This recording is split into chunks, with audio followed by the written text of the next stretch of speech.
За сайн байцгаана уу? Энэ удаагийн дугаараар мянган инженерийн төгсөгч Окаяма Косинг IT-ийн инженерийн чиглэлээр суралцсан ирсэн. Манай болормоо маань оролцож байна. Тэгээд нөгөө зочноор гэхгүй манай Эдүү Монгол чаналын гишүүн Цэвэлмаа маань оролцож байна. Тэгээд өнөөдөр болохоор тэтгэлэг гэдэг сэдвээрээ 2 дугаар хэсгийг нь хийн. Гэхдээ энэ удаа болохоор илүү деталь хэсгийг одоо ярилцлагын дээр яг ямар асуулт ирж ирсэн бэ гэх юм уу те. Мөн хүсэлтэд өгөхөд юу гэж бичих хэрэгтэй вэ гэх юм уу те. Тэр агуулгын талаар бас жоохон дэлгэрэнгүй ярьдаг юм уу гэж бодлоо. За тэгээд зочноосоо эхлээд өөрийгөө нэг товч танилцуулна уу? Одоо манай чинь аймгийн төвөөс сургалтын гараагаа эхэлсэн бол аймгийн төвийнхөө сургуулиас идээр мэтлэн те одоо хүртэл ямар хөө амжилтаар ирсэн байна вэ гэдгээ танилцуулж өгнө. За сайн байцгаана уу, намайг Буймаа хөвгтэй болормаа гэдэг. За тэгээд өөрийнхөө шат амжилгыг ирнэ үү гэсэн шүү дээ. За ямар ч байсан би Арангаан аймгийн Эрдэнэ болгон сон буюу аймгийнхаа төвд 3 дугаар сургууль Эрдэнэ болгон цагтлагын 3 дугаар сургууль буюу за Арангаан аймгийн 3 дугаар сургуулийг Залгаяа багшийн удирдлаганд орж төгссөн. За сургуулаа төгсөөд 1.5 жилийн хугацаанд мянган инженер төслийн одоо хүмүүсийн сайн мэдхээр мянган инженер төсөл. За яг аль биесны нэгжлэл инженер технологийн дээд боловсрол төслийн 4-р ээлжийн оюутан болж анх сургуультай хэлсээд 1.5 жилийн хугацаанд бэлтгэл хөтөлбөртөө явж агаад за шалгалтандаа тэнцээд Окаяма Косингийн за үндэсний технологийн Косингийн технологийн нэгдсэн факультетыг ICT инженерээр буюу мэдээлэл харилцаа холбооны инженерээр төгсөөд ирсэн 2022 онд төгсөөд ирсэн. 19-өөс 22 оны онд Японоос сурч ирсэн ийм хүн байна. За миний үндсэн мэргэжил маань өөрөө ICT инженер. Гэхдээ сонирхлоороо бол Японы 20 оноос эхэлж онлайнаар зааж байгаа. За болор буян гээд бас Японы талаар мэдээлэл оруулалтыг пэйж хөтэлдэг ийм хүн байгаа. За бас хуваарь хийдэг зүйлсүүд гэх юм бол инженери технологийнхоо дээд боловсрол төслийн төсөвчтэй холбооны нарийн бичгийг нь сэгээ явдаг байгаа. Тэгээд төсөвчдийн холбоотой манай төсөл маань тэгээд мянган инженерээс бүрдсэн ийм том бас төсөвчтэй холбоо байдаг шүү гэдгийг бас энэ удаагийн интервью одоо ярилцлагаас дамжуулаад танилцуулж гэж бодож орж ирсэн байгаа.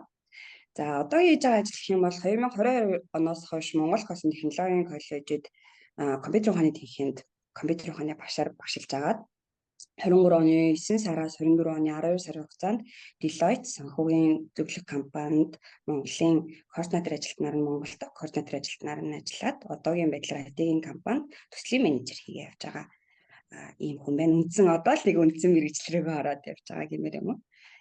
Ийм хүн байна. За баярлалаа. За Цэвэлмаа өөрийгөө танилцуулъя. За би болохоор Хүрсгэл аймгийн Мөрөн суманд төрж өссөн. Одоо манай ахлах сургууль байхгүй болсон. Гэхдээ нэр нь болохоор Далаан сургууль гэдэг. Далаан сургуулийг төгсчөөд тэгээд Монгол Улсын их сургуулийн хууль зүйн сургуульд орсон. Тэгээд Японы эрх зүйн боловсрол судалгааны төв гэж байдаг. Нагоя их сургуультай холбоотой. Тэгээд тэр төвд ороод Япон хэл сураад давхар Японы хууль бас сурч агаад тэгээд дундуур нь яг нэг жил Никкенсэй гэдэг бас дараа нь дэлгэрэнгүй тэтгэлгийнхаа талаар ярив. Японы судлаач оюутан гэдэг хөтөлбөр байдаг. Тэр хөтөлбөрөөр Кёотогийн их сургуульд 1 жил сураад за буцаж Монголдо очичоод 2 жил сурч их сургуулаа төгсөөд тэгээд Японы Нагоя их сургуульд магистрийн чиглэлээ хамгаалсан байгаа. За тэгээд магистраад төгсчөнгүүтлээ Монгол руугаа буцгаа явах уу гэж эргэлзэж хагаад Японд үлдэхээр шийдээд тэгээд Японд үлдээд Японы машины эд анги үйлдвэрлэдэг тийм компани борлуулалтын хэлцэд анх ажилд ороод за тэгээд тэндээ хэсэг за 2 жил хүрэхгүй үндсэндээ ажиллаж хагаад тэрний дараа болохоор сая Deloitte гэдэг нэр гарлаа. Яг одоо том дөрөв дунд ордоггүй ч гэсэндээ бас нэлээд олон улсад үйл ажиллагаа явуулдаг Accenture гэдэг компани байгаа. Тэр компани хуулийн хэлтсэд ажиллаж хагаад сайхныг хүртэл ажиллаж байгаа. Тэгээд нодлонгийн 11 сард одоо байгаа компанид орсон. Одоо байгаа компани маань болохоор Speak гэдэг нэртэй стартап байгаа юм үндсэндээ. Тэгээ юу хийдгийг гэхээр Японыг илүү глобал болгох зорилготой Японд ирж байгаа гадаад оюутнууд ингээ Японд ажил хайх үед нь туслалцаа үзүүлэх зорилготой. Тэгээ оюутнуудаас ямар ч төлбөр авдаггүй. Нөгөө талаас компаниуд одоо Япон гадагшаа явах гэж байгаа Япон компаниуд ч юм уу гадагшаа илүү зах зээлэд хэлэх гэж байгаа одоо Япон компаниудад гадаад оюутнууд авах сонирхол байдаг. Тэгээ тэр хүмүүс одоо тэр компаниудтай илүү бизнес хийдэг гэсэн үг. За баярлалаа. За ямар ч яриагаа халаах үеднээс тэгээд өнөөдөр яг юу хийвэ? Өнөөдөр зүгээр ажил дээрээ болсон зүйлээс нэг иймэрхүү байдлаар иймэрхүү зүйл хийлээ гэд ярьж болох хэмжээнд нь нууцлалын тэр байдаг байж магадгүй гэсэн. Яг зүгээр ам халаах үеднээс ярьдаг нөгөө. За зочноосоо эхлэх болормоо. За. Би ч нөгөө контент хийдэг төрлийн хүн нөгөө хүнээс юм асуугаал за ярээрээ гэж сурч идэх хүн чинь өөр юм асуулах сайн мэр юу гэж тасахгүй. За өнөөдөр ямар ч зөвлөө 10 гэд манай IT компаниудаас ер нь ажлын цаг нь өглөө 8-аас 10 хооронд хідээж ирж болно гэдэг юм уу ажлын цагтай. Тэгээд 10-аас очих юм бол 7-оос дарна. Тэгээд 8-аас очих юм бол 5-аас тарчдаг юм даахалтай. Тэгээд би өнөөдөр 10-аас ажил дээр очимаа. Тэгээд орой 7-оос юмчсан ажиллаад хараад гэртээ ирчээд байж байна. За ажил дээр өнөөдөр манай PM-үүд буюу төслийн менежерүүдийн митинг болсон. Яг цаг хугацааны хугацаанд айгүй урт митинг болсон. Тэгээд IT-ийн компани болохоор одоо нөгөө манайх бас яг стартап чиглэлийн стартап компани. Тийм болохоор айгүй олон төслүүд ингээд хэрэгжүүлэх гээл тий одоо удирдлагууд айгүй олон төслүүд авчирж ирээл ярилцаал за аль менежерийг ажиллуулах, аль инженерийг ажиллуулах гэдэг юм яриа болсон. Тэгээд тэр надад айгүй их санагдлаа. Тэгээд клиент митингүүд бас 2 митинг хийгдсэн байгаа. Гэх мэтчлэр хийдэ бол нэлээд завгүй өдөр өнгөрсөн байна. За тийм үү. За битээр бас айгүй төстөө завгүй өдөр өнгөрсөн юм байна. Би болохоор манай яг 10-аас 7-гийн хооронд ажилладаг. Яг уян хатан бол цаг биш. Яг тогтсон 10-аас 7 хүртэл ажилладаг. За тэгээд нөгөө стартап гэхээр угаасаа нэг амар их ажилтай ингээл баг гэртээ хайрдаггүй хондог мондог гэж ингээд боддог гэж хүмүүстэй төсөөлөл нь. Гэхдээ манайх бол авч тийм байхгүй. Баг ингээд Япон яг traditional компаниас илүү эрүүл соёлтой гэж. Тэгээ өнөөдөр болохоор миний ажлын хувьд би анх удаа нөгөө захирал битээр ерөнхийдөө бол нөгөө 11 сараас дөнгөж явчихад би чинь хагас жил болоог байгаа. Тэгэхээр ингээд нөгөө клиенттай ч юм уу одоо гадаад одоо хүмүүстэй уулзалтан дээр ер нь бол захирал хамт ордог байсан. Тэгээ энэ удаад болохоор хамт орохгүйгээр би ганцаараа компани талаас оролцсон нэг юм 2 хурал хийсэн байгаа. Тэгээ тэр нь болохоор Японы их сургуулиудтай хуралцсан хурал гэж болно. Манайхаас нөгөө их сургуулиудтай хамтарсан юм хамтын ажиллагаагаа айгу ингээд сайн болох хэрэгтэй байна гэдэг утгаараа. Тэгээ дээрэс нь тэр одоо хурлын дунд юу яригдсан бэ гэхээр би нэг ажилд орсноосоо хойш нэг юм гайдбук хийсэн. Тэр нь болохоор одоо нөгөө Японд ажил хайх сонирхолтой гадаад оюутнуудад зориулсан Япон хэл, англи хэлээр бичигдсэн 64 удаа тийм гарын авлага хийсэн байхгүй юу? Би өөрөө үндсэндээ драфтыг хийгээд бүр хэвлэлийн хүртэл ингэж одоо хариуцж ажилласан гэсэн. Тийм тэгээд тэр ном бас өөр одоо их сургуулиудад бас ингэ худалдах зорилготой. Манайх бас нэг их сургуультай хамтарч хийсэн энийг. Тэгээд тийм болохоор бусад их сургуулиудад бас ингэж худалдаалах, борлуулах тал дээр хурлаа хийгээд явсан. Тэгээ нэг сургууль нь бол айгүй том одоо Кансай чиглэлийн сургууль болохоор бас айгүй амжилттай хурал маань явагдсан. За тэгээд дараа нь болохоор яасан гэхээр үдээс хойш дарагтайгаа тэгээд борлуулалтын менежертэйгээ хамт одоо Японы Shoyu гэдэг цуу хийдэг компани руу очиод тэгээд тэр компани болохоор нөгөө гадагшаа бас айгүй их гарах шилдэг. Уус аль хэдийн гадаадд нөгөө одоо охин компаниуд байгаа ч гэсэндээ нэмээд одоо Японд гадаад оюутнуудыг авах сонирхолтой байна гэсэн ийм одоо хэрэгцээ байсан учраас бидэд ерөнхийдөө нөгөө sales маягаар очиж уулзсан гэсэн үг. Ийм одоо Хайшээстэй хин л өдрийн 3-4 уулзалт хийгээд идэг юм шиг шүү. Нэг мэдээ уулзалт хийгээд нэг хөрөнгө оруулалтаа ажлын гэж ер нь яриад бас хүний нөөц гэдэг нөөцийг бүрдүүлэх гэдэг тал дээр нэг төстэй талуудаас байна шүү дээ. Тийм байна. Яриад явууллаа юу ингээд бараг хурлаа гэж дуусчихаа гэмээр. Тэр бас жоохон мэдээлэл солилцоодох яг юм. Тийм.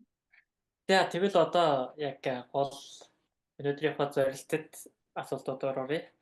За хамгийн анх Японд суралцахаар шийдсэн шалтгаанаа хэлж өгнө. За болроогоос эхлэх. За Японд миний хувьд нөгөө ямар ч гэсэн 12 дугаар ангид орохдоо 9 дугаар ангиас эхлээд би бол хим биологоор явж байсан. Тэгээд 11 дугаар ангидаа анги олимпиадад бэлддэг ч юм уу те 12 дугаар ангидаа биологийн олимпиадад бэлтжижсэн уулна л тэгээд сургууль зохион байгуулагчсан хим биологийн олимпиадад ороод ч юм уу. Тэр нь бол хим биологоор явна гэж боддог байсан. Химтэй ангид бэлтжижсэн. Тэгээд 12 дугаар ангидаа нэг том шийдвэр зүгээр бодож исэн нь болохоор тэрийг бэлгэдэн гэж угаасаа бодоагүй л тээ. Зүгээр тэтгэлэг авчвал зүгээр юм байна. Гэр бүлийнхэнтэй санхүүгийн дарамт авчруулах гайгүй зүгээр юм байна гэдэг. Тэгээд тэтгэлэг гээ хайсан чинь Австралийн л тэтгэлгүүд багцахгүй.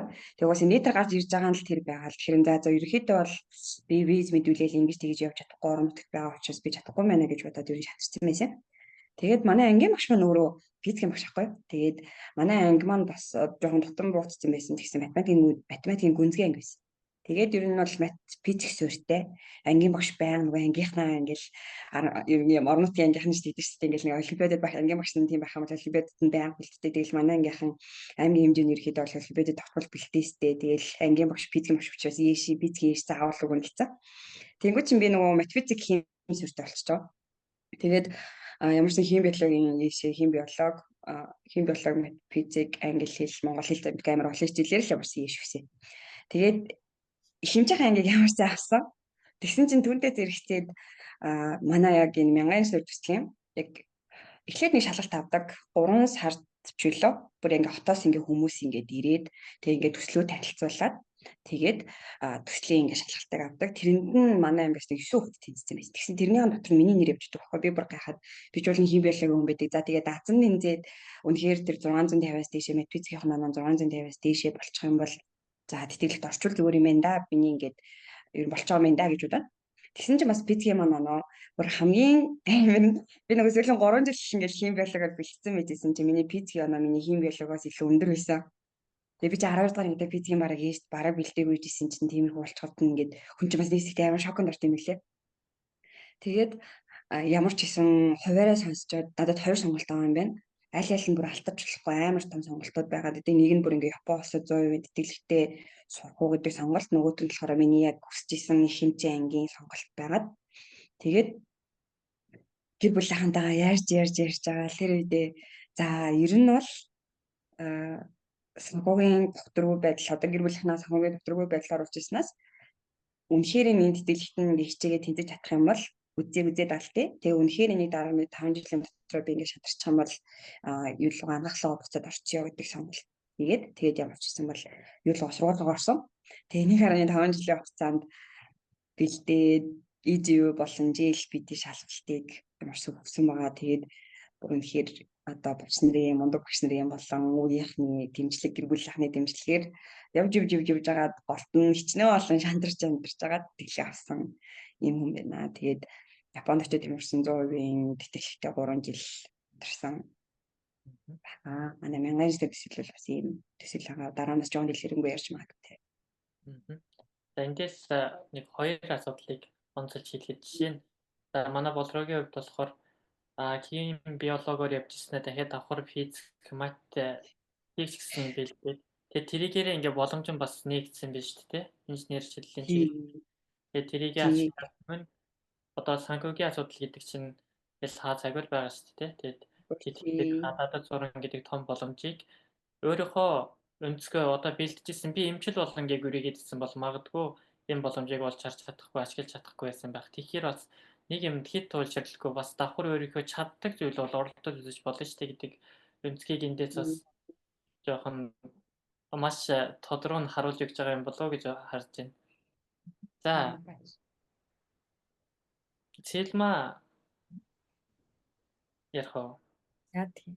За Японд суралцах шийдвэр болохоор яг үндсэндээ бол яг үнийг хэлээд нөгөө Хүсгэл аймгийн Мөрөн сум ер нь жоохон ингээ хөдөөнөөс ирж байгаа. Тэгээд намайг байхад миний тийм манай үе дээр 1000 инженерийн төсөл гэж байгаагүй.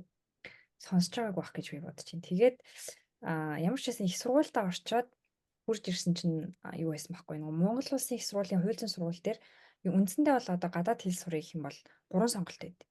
Нэг нь болохоор олон улсын эрх зүй. Тэр нь англи хэл дээр хичээл үзэж болдог, эрх зүйн хичээл авч болдог. Нөгөөх нь болохоор Солонгосын эрх зүй, тэгээ Японы эрх зүй гэсэн ийм гурван сонголт байдаг байхгүй.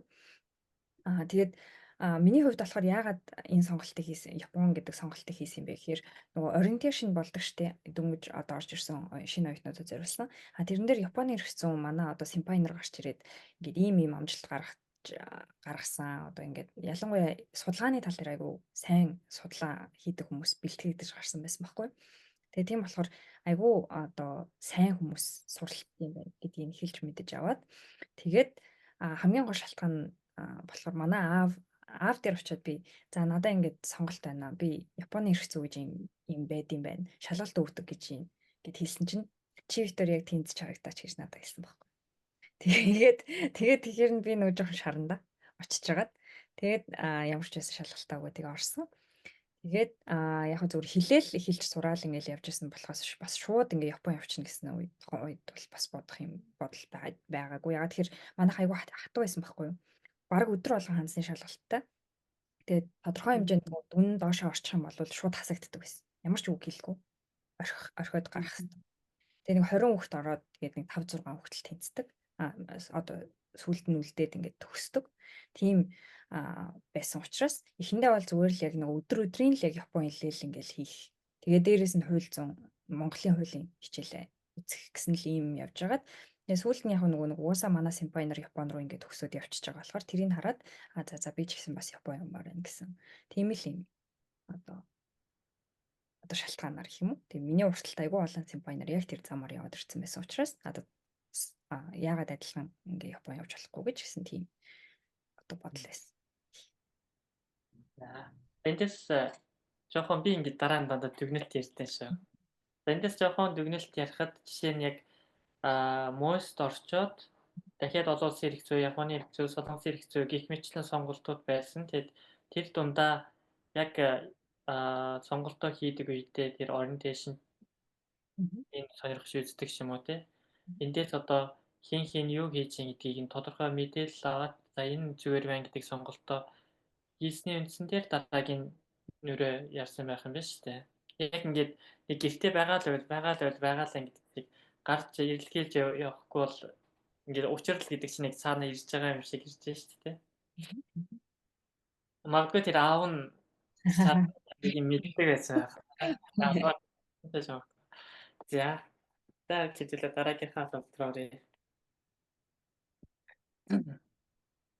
За тэтгэлгийн төвгийг бол ерөнхийдөө бас хальт сонсчлоо. Тэгэд одоо бэлдэх явцдаа гарсан хүндрэл ч юм уу эсвэл ингээд энэ хичээл хийсэн, тэр хичээл хийсэн, тэдэн цаг унтчихсан ч гэдэм үү. Тэрнийг хүүхээсээ хуваалцна уу? Надаас бас ялгаагүй тий. За тэтгэлээгөө манай төслийнхний хувьд айгүй шахуу төсөл байсан. Яалтчгүй 1.5 жилийн хугацаанд JLPT буюу Японы шалгалт энэ хоёрыг авах хэрэгтэй. Тэгээд TOEIC шалгалт англи хэлний TOEIC шалгалтын 400-аас дээш авах хэрэгтэй. Тэгээд EGO буюу математик, хими шалгалтны орчин бүгдийг шалгарсан байх хэрэгтэй 400-аас дээш хэвлээ. Би одоо нэг онооных юм бичсэн юм шүү дээ. Тэгсэн гэсэн ийм шалгууртай. За тэгээд хичээлээ хийнгээ одоо энэ бүх шалгалтуудад бэлтэнгээ шүтээсийн үндсэн нэгдүгээр курс ахнууд төстэй байдаг. Нэг хоёрдугаар курс ахнууд төстэй байдаг үндсэн бүх хичээлүүдийг үздэг. Одоо математик, түүхнийг ч юм уу те. Геометри, математик, физик, хими, Монголын түүх гэх мэтлэг хичээлүүдийг үздэг. Тиймээсэн. Тэгээд бидний яг нөгөө 1000 сар төслийнхний юмыг ярахаар айгу тийм хард корс надад тийм юм гэхгүй. Бид нар ч бас зүгээр инээд толгойд ярьцдгаас шил тэр үедээ бас ингээ одоо бодохны бас нэрээ нэг цус шингэн бэжтэй юу лээ бас халуун гэхгүй. Бодож явсан сайхан залуунаас ийжтэй гэж боддог шүү дээ. Тэтгэлээ за ямар ч юм би Японы талаар бүр үнэхээр юу ч мэддэггүй байсан юм лээ. Одоо нөгөө жоохон байхад телевизээр сумуу гардаг. Тэгээ нөгөө Танжиро гэлөө нөгөө ингэ талхан дээр засчдаг хүүхэдтэй нэг юм кино гардаг. Тэрнгээр л Японыг ачуутараа тий. Тэрнгээр л Японы төсөөлтөг бизнес ишүүл Японоос сураад одоо яг нэг орон нутгийн миний хувьд бол англи хэл гэдэг хэлэн мэднэ. Хятад хэл гэдэг яг нэг сэтгэлцаагаар яг хятад багш ирж ирсэн гэдэг тэрнгээр бас хятад хэлийг яг үзчих. Тэрнээс би өөрөө бүр ингэ хэлхийг эзэмшээ шалгалт өгөө тэр бас руу ингэ тэтгэлгээр явчих гэж угаасаа бодож байгаа юм лээ. Тэгээд бидний сургалт чинь Японд нь өглөө ерөнхийдөө бол 8-аас хичээл ороод эхэлчин 7:40 хичээл орсон. Тэгээд ер нь бол орой 7 хүртэл 6 хүртэл ямар ч хичээлтэй байна. Тэгээд хичээлийн хадлаар дараа 7 хоногт 3 асуугддаг. Нөгөө нэг өглөөний хичээлээ зарчаад оройн асуудаг ч юм уу. Эсвэл өмнөх өдрөний хичээлийн зарчаад одоо Миннана Нихонго бидний сайн мэддэг Миннана Нихонго байгаа шүү дээ. Тэр номны Цэхэр үгийн ном гэж байдаг. Тэр үгийн номны нэг ингээд бүлэг хичээлийг 50 үгийг нэг өдөр заачдаг. Тэгээд тэрийг нь маргааш өрөөнөө асуудаг. Тэгээд ингээ ангиангаараа нэг үед манай үед л 4-р үед л 3 ангитай. Тэгээл ингээ багш нар манай ангид тавиал ингээ асуудаж явсаар нь байтал хамгийн сүүлд нь 10 гэж дуустдаг. Тэгээд ер нь бол нөгөө нэг улиралгүй одоо зуны амралт маань л 1 сар хугацаанд амарч исэн. Тэгээд зуны хугацаанд бас сургууль маань ордог гэсэн байхгүй. Тиймээ 100 анх удаа ингээ хичээл 5 3 4 мөрөг тавьдаг. Тэгээд ингээд гараад ирсэн чинь гадаа нартай. Тэгээ манай цэцлийнхэн бүгдээ тэрийг ярьж ингэж инээлдэг. Манай бүх үеийнхэн мэднэ гэхгүй. Тэгээ ингээ гадаа нартайхан хөөе энэ гадаа ч нар байдаг шүү гэж инээлдэжсэн нэг тийм юм байна да. Тэгээд айгүй шахуу хуваартай байсан. Одоо шүтээс хичээлэг үзэнгээ, Японы хичээлэг үзэнгээ нөгөө манай Япон улсын маань математикийн одоо бодох аргачлал, физикийн бодох аргачлал, химийн бодох аргачлал чинь Монголоос үүрээдэг. Тэнгүүд бид нар бараг дээшээ өвчөө дахиж нэг юм шинээр математик сураад байгаа юм шиг, физик сураад байгаа юм шиг тий. Тэгээ ингээ нөгөө манай багш нар маш сайн багш нар байсан учраас хүүхдүүд маань ч гэсэн маш сайн хичээж чадсан учраас ямар ч маш хасалтууд өгсөн.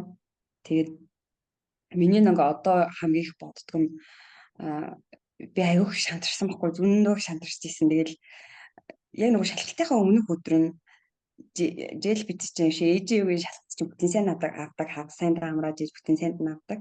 Тэгээ яг тэр 5 дахын өдөр нь нууцаар ингээд за би шалгалтыг хизээж өгөхгүй. Би угаасаа шалгалтыг өгчих юм бол тэнцэхгүй. Тэгээ би угаасаа тэгж тэнцэхгүйгээ харж шившиг онгоонд орж исэн дор зүгээр өгөхгүй зүгээр болчихъя гэж бодоод тэгээ тэр 7 хоногийн давхар өдөр нэг завхаа явж исэн чинь манай химийн багш намайг барьж аваад хөөе болроо хаачих цаа ингээд тийм шиг тэгээд ингээд шууд уйлаад үнэлэх байхгүй багш би угаасаа шалгалтыг өгмөрг байна. Би нэг угаасаа унаа тийм болохоор би өгмөрг байна гэдэг. Тэгээ чи ингээд бүхэл бүтэн ингээд 1.5 жил сурчаад өөрийнхөө хөдөлмөр за байл чи ингээд өөрийн хөдөлмөрийг үнэлэхгүй гарах чагаа байна. Гэтэ чамд ингээд заасан 1.5 жил авсан заасан багш нараа үнэлээд чи юусэн зүгээр шалгалтаа өгчихөө гэж тэгээд ямарсан шалгалтаа авчид өгсөн. Тэгсэн чинь 12 сард өгдөг л 12 сард өгөөд 2 сарын ихэрэг цагаан сарын үеэр хариу гараад лээ. Би хөдөө байж дараа л хариу гарч байгааг сонсоод харцдаг байждаг. Тэгэл нэг авчихсан чинь тэнцсэн. Тэгэл би тэр үед л ингээд тэнцээгүй хам бол газар ухаж орон яаж хийж байгаа аймаг руугаа бүтэн аймгийн нөгөө хөдөө бүр өвөө мэд очсон. Тэгээд цагаан сарын үеэс болохоор чинь яаж хийж байгаа л газар ухаж орон аймаг руу явна ч юм уу тиймэрхүү юм. Тэгэл тэнцсэн болохоор тэгэл гэр бүлийнх тэрэ баярлалаа юм тэгээ баярлалаа. Тэгээ явж исэн юм байгаа. Манайд нэр санаас мянган инженер дэглэм маань 2 дугаар хэлж нь бол эхэлж байгаа. Тэгээ энэ удаад яг дэлгэрэнгүй мэдээлэл нь бол сайтуудаар бол гараагүй байх шиг байсан. Ямар ч боловсролын сайт болон мянган инженер төслийн сайт юун дээр Facebook хуудасууд дээр хэрэгжээр болсон гэдэг албасны мэдээлэл гарсан байлаа. Тэгээд бакалавр хөтөлбөр, косын хөтөлбөр, магистр, доктор гэдэг аль нь яаж хэрэгжих нь одоохондоо сайн мэдэхгүй байна. Гэхдээ хэрвээ одоо бакалаврын чиглэлээр, магистрийн чиглэлээр иймэрхүү тэтгэлэг Япон улс руу тэтгэлэг хийж байгаа тохиолдолд бас энэ том төсөл маань үргэлжлүүлэн хэрэгжээр болж байгаа шүү гэдгийг бодож байгаа мэт шүү. Тэгээ би бас яг аль биесны хүн биш учраас мэдгүй гэсэн та хүмүүс сонирхоод үзвэл инженер технологийн дэд боловсрол төсөл байгаад л та гэж бодож байна. Хацчаад гоё мэт. Одоо мянган инженери төсөл хоёр нь хэрэгжүүлэх талаар яригдчих ингэж би бас юм сонсчихсан Монгол. Одоо Монгол би асуулт асууж. Юу? Би нөгөө мянган инженерийн төслийг яг сайн бүр амар сайн мэдэхгүй баггүй юу? Тэгээд ярьсан чинь мянган инженер гэдэг ямар ч байсан нэгдүгээр төсөл нь ингээд одоо ер нь бол дууссан байгаа юм тий. Тийм учраас хоёрдугаар төсөл нь эхлэх гэж байгаа гэж яригдж байгаа юм тийм үү? Энэ юу гэсэн 10 оноос хойш зааж 15 оноос хойш хэрэгжсэн төсөл ахгүй ер нь бол Японы засгийн газрын Монгол засгийн газар хамтарсан Монгол Япон улсад мэргэжлийн инженерийг бэлтгэж авчирья гэсэн зорилготой Монгол улсын боловсролын салбарт их айгүй томоохон төслүүдийн нэг байгаа. За тэгээд тэр нь болохоор доктор, магистр, бакалавр, косын гэсэн 4 хөтөлбөртэйгээр хүмүүсийг нийтдээ 1000 хүнийг Японд руу одоо тэтгэлэг одоо амжиргааны зардлуулсан сургалтын зардлыг дагаад Японд руу сурсан гэсэн. Тэгээд нийт ингээ 10 жилийн хугацаанд хэрэгжсэн төсөл байхгүй. Тэгээд тэрний маань ингээ 15 оноос 25 онд нэг жилийн дуусаад одоо үргэлжлүүлээд 2 дугаар хөтөлбөр эхлэж байгаа юм байна лээ. Тэгээд тэрийг бас яг бидний явсантай ялгаагүй одоо саяны ярьсан доктор, магистр, бакалавр костинг гэж явах нь уу эсвэл зөвхөн одоо юу гэдэг костинг бакалавр авах юм уу гэж явах нь сайн мэдэхгүй байгаа. Тийм учраас фэйсбүүкээр ч юм уу яг хүндсэн хуудсуудын дагаад байж ивэл мэдээлэлүүд нь бол хаад төгсөлтэй. Тий, үнэхээр гайхалтай төсөл учраас ерөөхдөө бол ингээд санал болгомоор санагдаад хэлж байгаа.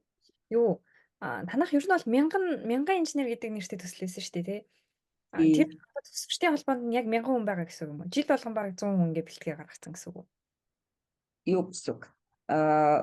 Доктор 200, магистраар 200 ч юм одоо яг костинг бакалавр нийлээд ямар ч хийсэн 600 зэрэг. Тэгээ бакалавр нь болохоор бас айгүй гоё ихгүй нэг өсөлтсөн бакалавр, Монголын бакалавр, Японы их сургуулийн бакалавр, өсөлтсөн бакалавр. Тий. Костинг нь болохоор коллежтой бэлдээд сургаад аваад байна.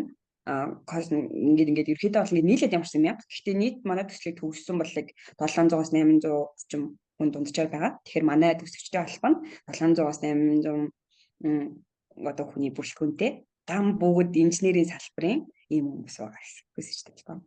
Тэдэн дээр бас богийн хугацааны сургалт энэ төр байгаа байх шүү. Тэгэд 1000 бараг тоог 1000-ын тоог үзсэн байх.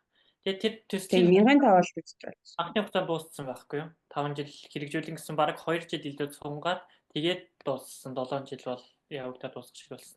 Тэгээд тэрний дараа энэ үрдүнтэй сайн төсөл боллоо гэд за 2 дахь 1000 инженер 2 төслийг хэрэгжүүлнэ гэд яригдчихсэн. Тэгээд өнөөдөр л би анх болормоогоос энэ батны болсон гэдгийг анх сонсч байна. Би бас нэг 3-7 өдрийн өмнө Facebook дээр инженер технологи боловсролын яамны Facebook-ээс харсан баха. Гэрээ үзүүлэлээ гэд юу юм байсан байхгүй юу? Зар орц тест. Тэгэхээр за албан ёсоор ингээ уусаа пэйжүүдээр зарлаад эхэлж байгаа. Энд чинь уусаа бас 2 жил өмнөөс л яригдчихсэн. 2-3 жил өмнөстэй. За би нэг энэний дараа бас тэрийг судалж үзээд тэгээд тэр линкийн бас давхар энэ постн дээр оруулна. Илүү дэлгэрэнгүй бас ярьмаар юм байна. Айгу яагаад надад айгу таалагдаад байгаа вэ гэхээр би яг үнийг хэлэхэд би одоо өөр нөгөө Японы хэл мэл сурдаг хүмүүсээ яг сайн мэдгүйгээр ямар ч байсан их сургуулийн оюутнууд ингээ хоорондоо Японы хэлээр ч юм уу одоо ингээл нэг одоо илтгэлийн тэмцээн уралдаан ингээ болдсон шүү дээ. Тэрэн дээр бас айгүй сайн байдаг гэсэн байхгүй. Тэгээ би ер нь бол Монголд Японы сурж байгаа сургуулиудаас ер нь манай хуулийн сургууль айгүй сайн юм байна гэж ингэж боддог байсан Японы хэрэгцээ сургууль. Тэгсэн чинь та хэдийг ингэ сонссон чинь бүр амар санагдаж байхгүй надаа. Яагаад гэвэл бид нар ч одоо эхний 3 жилээ яаж хийж байгаа Японы хэлний за N2 N1-тэй болоод тэрнээсээ хойш үлдсэн 2 жилдээ болохоор судалгааны одоо төлөвлөгөөгөө боловсруулдаг байхгүй. Тийм хөтөлбөр байдаг. Гэтэл танах ч юм болохоор 1.5 жилийн дотор Японы хэлний N2 гэдэг чинь одоо яг Японы хэлийг мэдэхгүй хүмүүс үзчихвэл айгүй хэцүү шүү дээ. Тэгээ тэрийг авах гэж өчнөө олон жил хүмүүс бэлддэг. Тэнгүүд 1.5 жил дотор тэрийг авах хэвээр. Тэгээ дээрэс нь математик, физик, химийн одоо онлайн хичээлүүдийг Японы хэлээр сурна гэдэг чинь надад бол яг үнийг сонсоход ингээд одоо юу гэдгийг ингээ итгэмээргүй санагдчихж байгаа байхгүй. Би бол өөрөө ерөөсөө тэгж чаагүй. Бодрогийн хилдэг шиг тэр яг үнэ шүү дээ. Өглөө шууд 7 дэд сургууль ороод орой гардаг гэсэн шүү дээ. Өглөө орой 7-г гараад тэр үүл мөөл чи бүр хав харанхуу. Энийг авгал харанхуу болсон.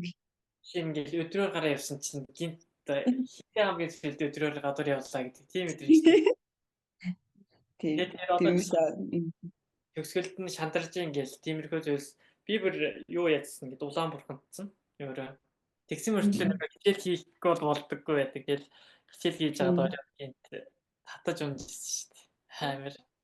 Би бүр бас эврийн нэг цагаан сар болоод тэг нөгөө аймагт нөгөө цагаан сараад одоо ингээ баярлах гал ингээл очиж байгаа шүү дээ. Нөгөө би айлын баг охинхгүй тэгэл уулнал ингээл хоолунд ингээ нөгөө DJ гээл сажих хэвээр үн чинь хүмүүс амар лээдэ санагдаад нойлох өөрөө орсон тэгэхэр намаас өгөөд хийшлээсэж.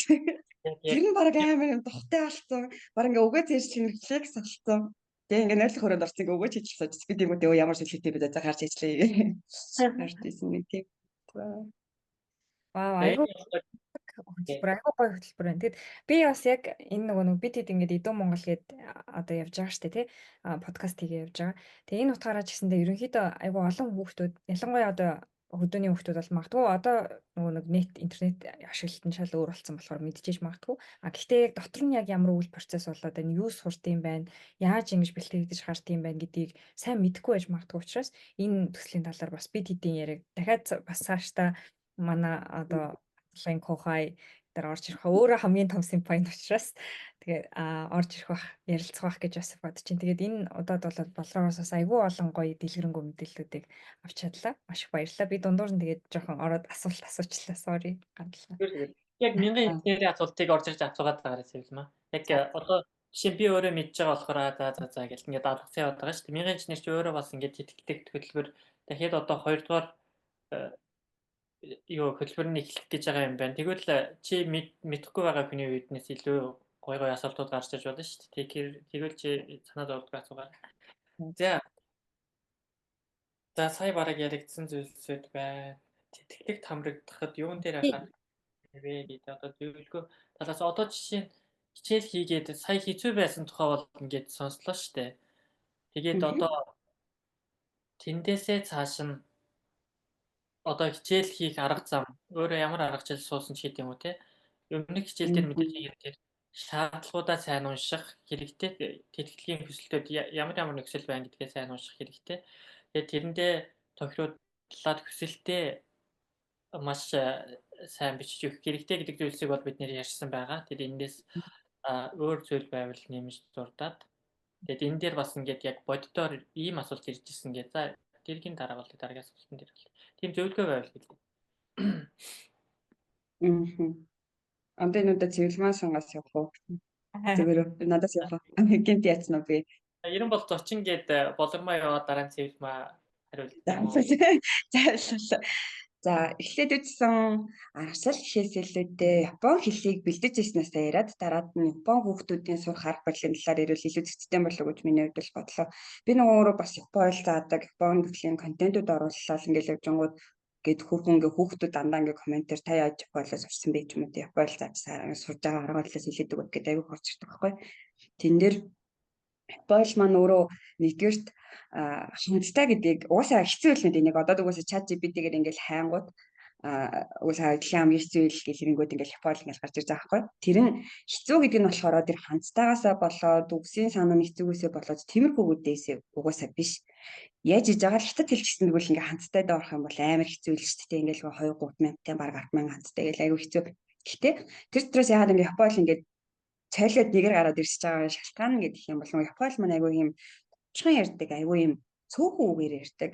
Цөөхөнгээр одоо жишээлбэл хонто диска гэдэг үгийг мажи диска гэд орчуулчихлаа шүү дээ. Сүүлийн залуучууд мажи диска гэж ярьж байна. Тэнгүүтээ мажи гэд асууж байна. Тэнгүүтээ ма гэж хичгээр ойлголцдог тий. Тэнгүүд энэ мэтчлэн нөгөө нэг японочууд айгүй юм богино. Одоо сая л зүгээр нэг ганцхан үгэн дээр л ингээд нэг юм эхлээд хонто диска гэд 10 үгтэй өгүүлбэр байсныг хонто диска хонто гэд 4 болохлоо. Тэнгүүтээ илүү амьдрал руу буулгаад мажи болголоо 2 үсэг. Тэгээ залуучууд яаж ашиглаж байгааг хэрвэл маагаар ярилцаад байгаа байхгүй. Гэх мэтлэн нөгөө нэг за миний жишээ жоохон буруу байсан байж магадгүй. Гэхдээ Япон хэл маань нөгөө дүрмээсээ ойлгоогүй тэгээд практик дээр ингээ очиод амьдрах гэхээр нэг асуудал нь юу байдаг вэ гэхээр би энэ хоёрт очсон шүү дээ. Тэнгүүд миний ингээ чихонгоох гэж аз жил болсон байхгүй. Тэр чихонгоох ш тэрнээс байт юм л ингээ бүх ингээ оогооч тийм лээ.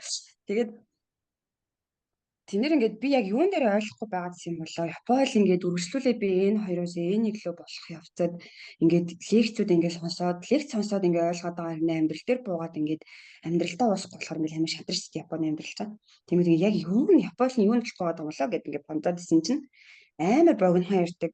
Айгуу бид нар ингээд бүтэн өгүүлбэрээр дөрмийн төвшин болохоор бүтэн өгүүлбэрээр сурцсан байж дээ. Тэнгүүд амьдрал дээр буугаад ихээр амар богинохан өгүүлбэрээр ярьдаг. Тэгээ тэрийг нэг ойлгоод авчвал Япон хэл маш нөхөлтэй тийм хэцүү хэл биш болчтой юм байна гэж хэлсэн. Яг гоо миний ярьж байгаа зүйл болохоор энэ 3-аас дээш хүмүүст л байгалах л дагуулгын хувьд нэг юм нэлээ ингээд listening хийгдээд ингээд чихэнд нь ороод ирсэн зүгнүүд нь ороод ирсэн төвшин байгаа. Гэтэл ерөнхийдөө бол Япон хэл тэр ингээд амар ханзан дээрээ тийм хэцүү байгаа даа юм биш. Дөрмийн дээрээ бүр тийм хэцүү биш те. Хятад хэл шиг тийм өгүүлбэр мэдсэн нь өөр биш яг монгол хэлтэй төстэй. Тийм бааж нэг тийм анхнаасаа хэцүү гэдэг майндсетийг өөртөө битгий тавиарай. Тэгээ сурж байгаа явц чинь угаасаа ингээ ханзаж хийжлэх арга барилаа өөрөө болоод үгээс хийжлэх арга барилаа өөрөө болоод болохгүйгээ болохтойгоо холиод туршиж үзээд амар олон янзаар ингээ туршиж үзээд тэгээ явж ангууд чинь нэг юу толох нь болохоор хэцүү одоо тэр хүмүүс Япон хэцүү гэдэг байгаа нь listening practice хийхгүй байгаа болохоор л амар хэцүү байгаа даа шүү гэдэг миний зүгээс хэлгээд байгаа. За Япон хэл дээр бол нэг юм байна. Ямар ч өөрөө ингээд амар олон төрлөөр суралцахаар байдлаа олоод үзээрэй, туршаад үзээрэй. Тэгээ тэр дотороос амар сайн листинг хийгээд үзээрэй. Тэгээ Японы хэцүү тийм богинохож ярьдаг учраас хэцүү байгаад байгаа шүү. Тэрийг амар сайн практис хийгээд амар сайн листинг хийчих юм бол тэрийг бол ингээд даваа гарч чадна. Тэрийг л даваа гарчих юм бол Японы хэцүү илүүгээс биш ээ. За Японд очиод би нэг суралцах арга барилаас одоо миний тэтгэлгээр явж одоо би ч бас ингээд тодорхой хэмжээнүүдэнд тайллаа шүү дээ. Тэнгүүд юу анзаарсан бэ гэвэл манай Монгол хүмүүс ямар биеэ таагаагүй байдсан бэ гэдгийг би бүр амар анзаарч исэн. Би ингээл орой ямарч ингээл өдөр өглөө за 10-аас за 9 сагсаас хичээл эхэлдэг ч байлоо да. За 9-өөс хичээл эхлээд ингээд 4 мөрөө гэд хичээл дуусчдаг. Би юу хагсаа гадаад оюутан юм болохоор 4 5 гэх хичээл дуусчдаг. Тэгэл оройч бол би ингээл амар 50 хэл амарчдаг. Тэгэл нөгөө нэг репортын ингээл хугацааны тулаад ирэнгүүт би ингээд тулгаж хийдэг төрлийн. Би өөрийгөө тулгаж хийдэг төрлийн гэдэг зохиол. Тэгэхэд би нөгөө яг Монгол хосонд багшилсан. Тэгсэн чинь нэг анзаарсан зүйл нь юу байсан бэ гэвэл би Монгол хосонд багшлаад өөрөө бас онлайн 3 4 сургалт хийгээд 4 5 сургалт хийгээд явж байхдаа юу анзаарсан бэ гэвэл ер нь Монгол хүмүүс амар тулгахтай юм байна.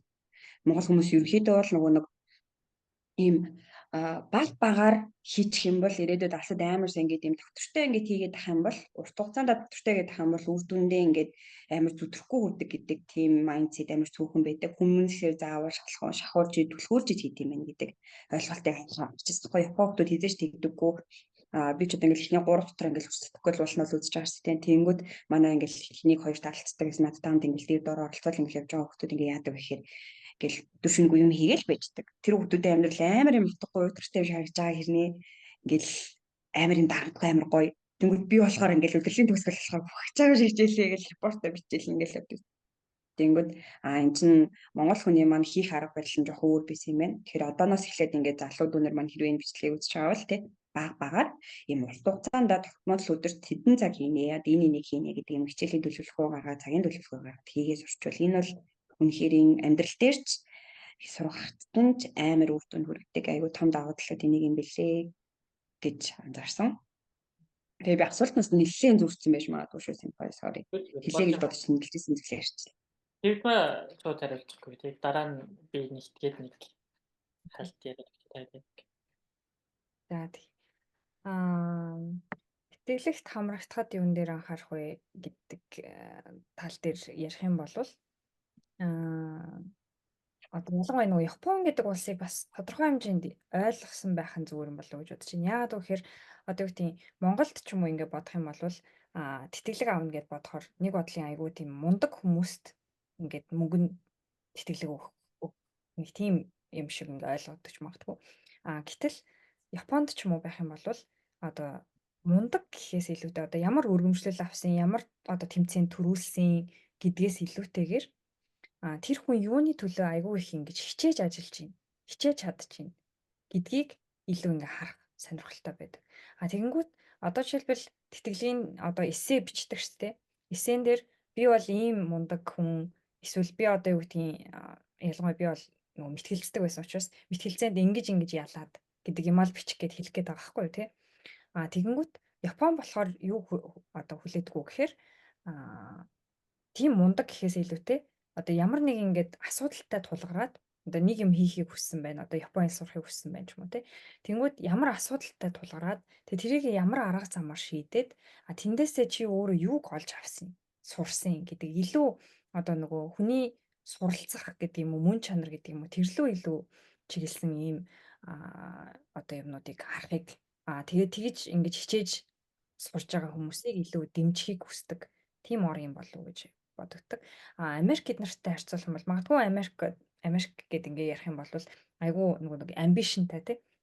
Айгүй гоё том юм ярьдаг ч юм уу том юм хэлдэг хүмүүс илүү одоо үнэлэгддэг байж магадгүй. Японд бол ерөөсөө л яг айгүй энгийн зүгээр л айгүй энгийн. Тэгээд яаж ингэж өөрийгөө хүн одоо түлхэж тий. Яаж одоо комфорт зоносоо гардаг ч юм уу. Яаж эсвэл өөрт тулгарсан асуудлаар энэ хүн шийдсэн бэ гэдгийг л ингэж харах сонирхолтой. Тэгээ тийм одоо мундаг гэдэг нь одоо юу гэх юм айгүй тийм өргөмжлөгдсөн хүмүүсүүд ерөөсөө биш.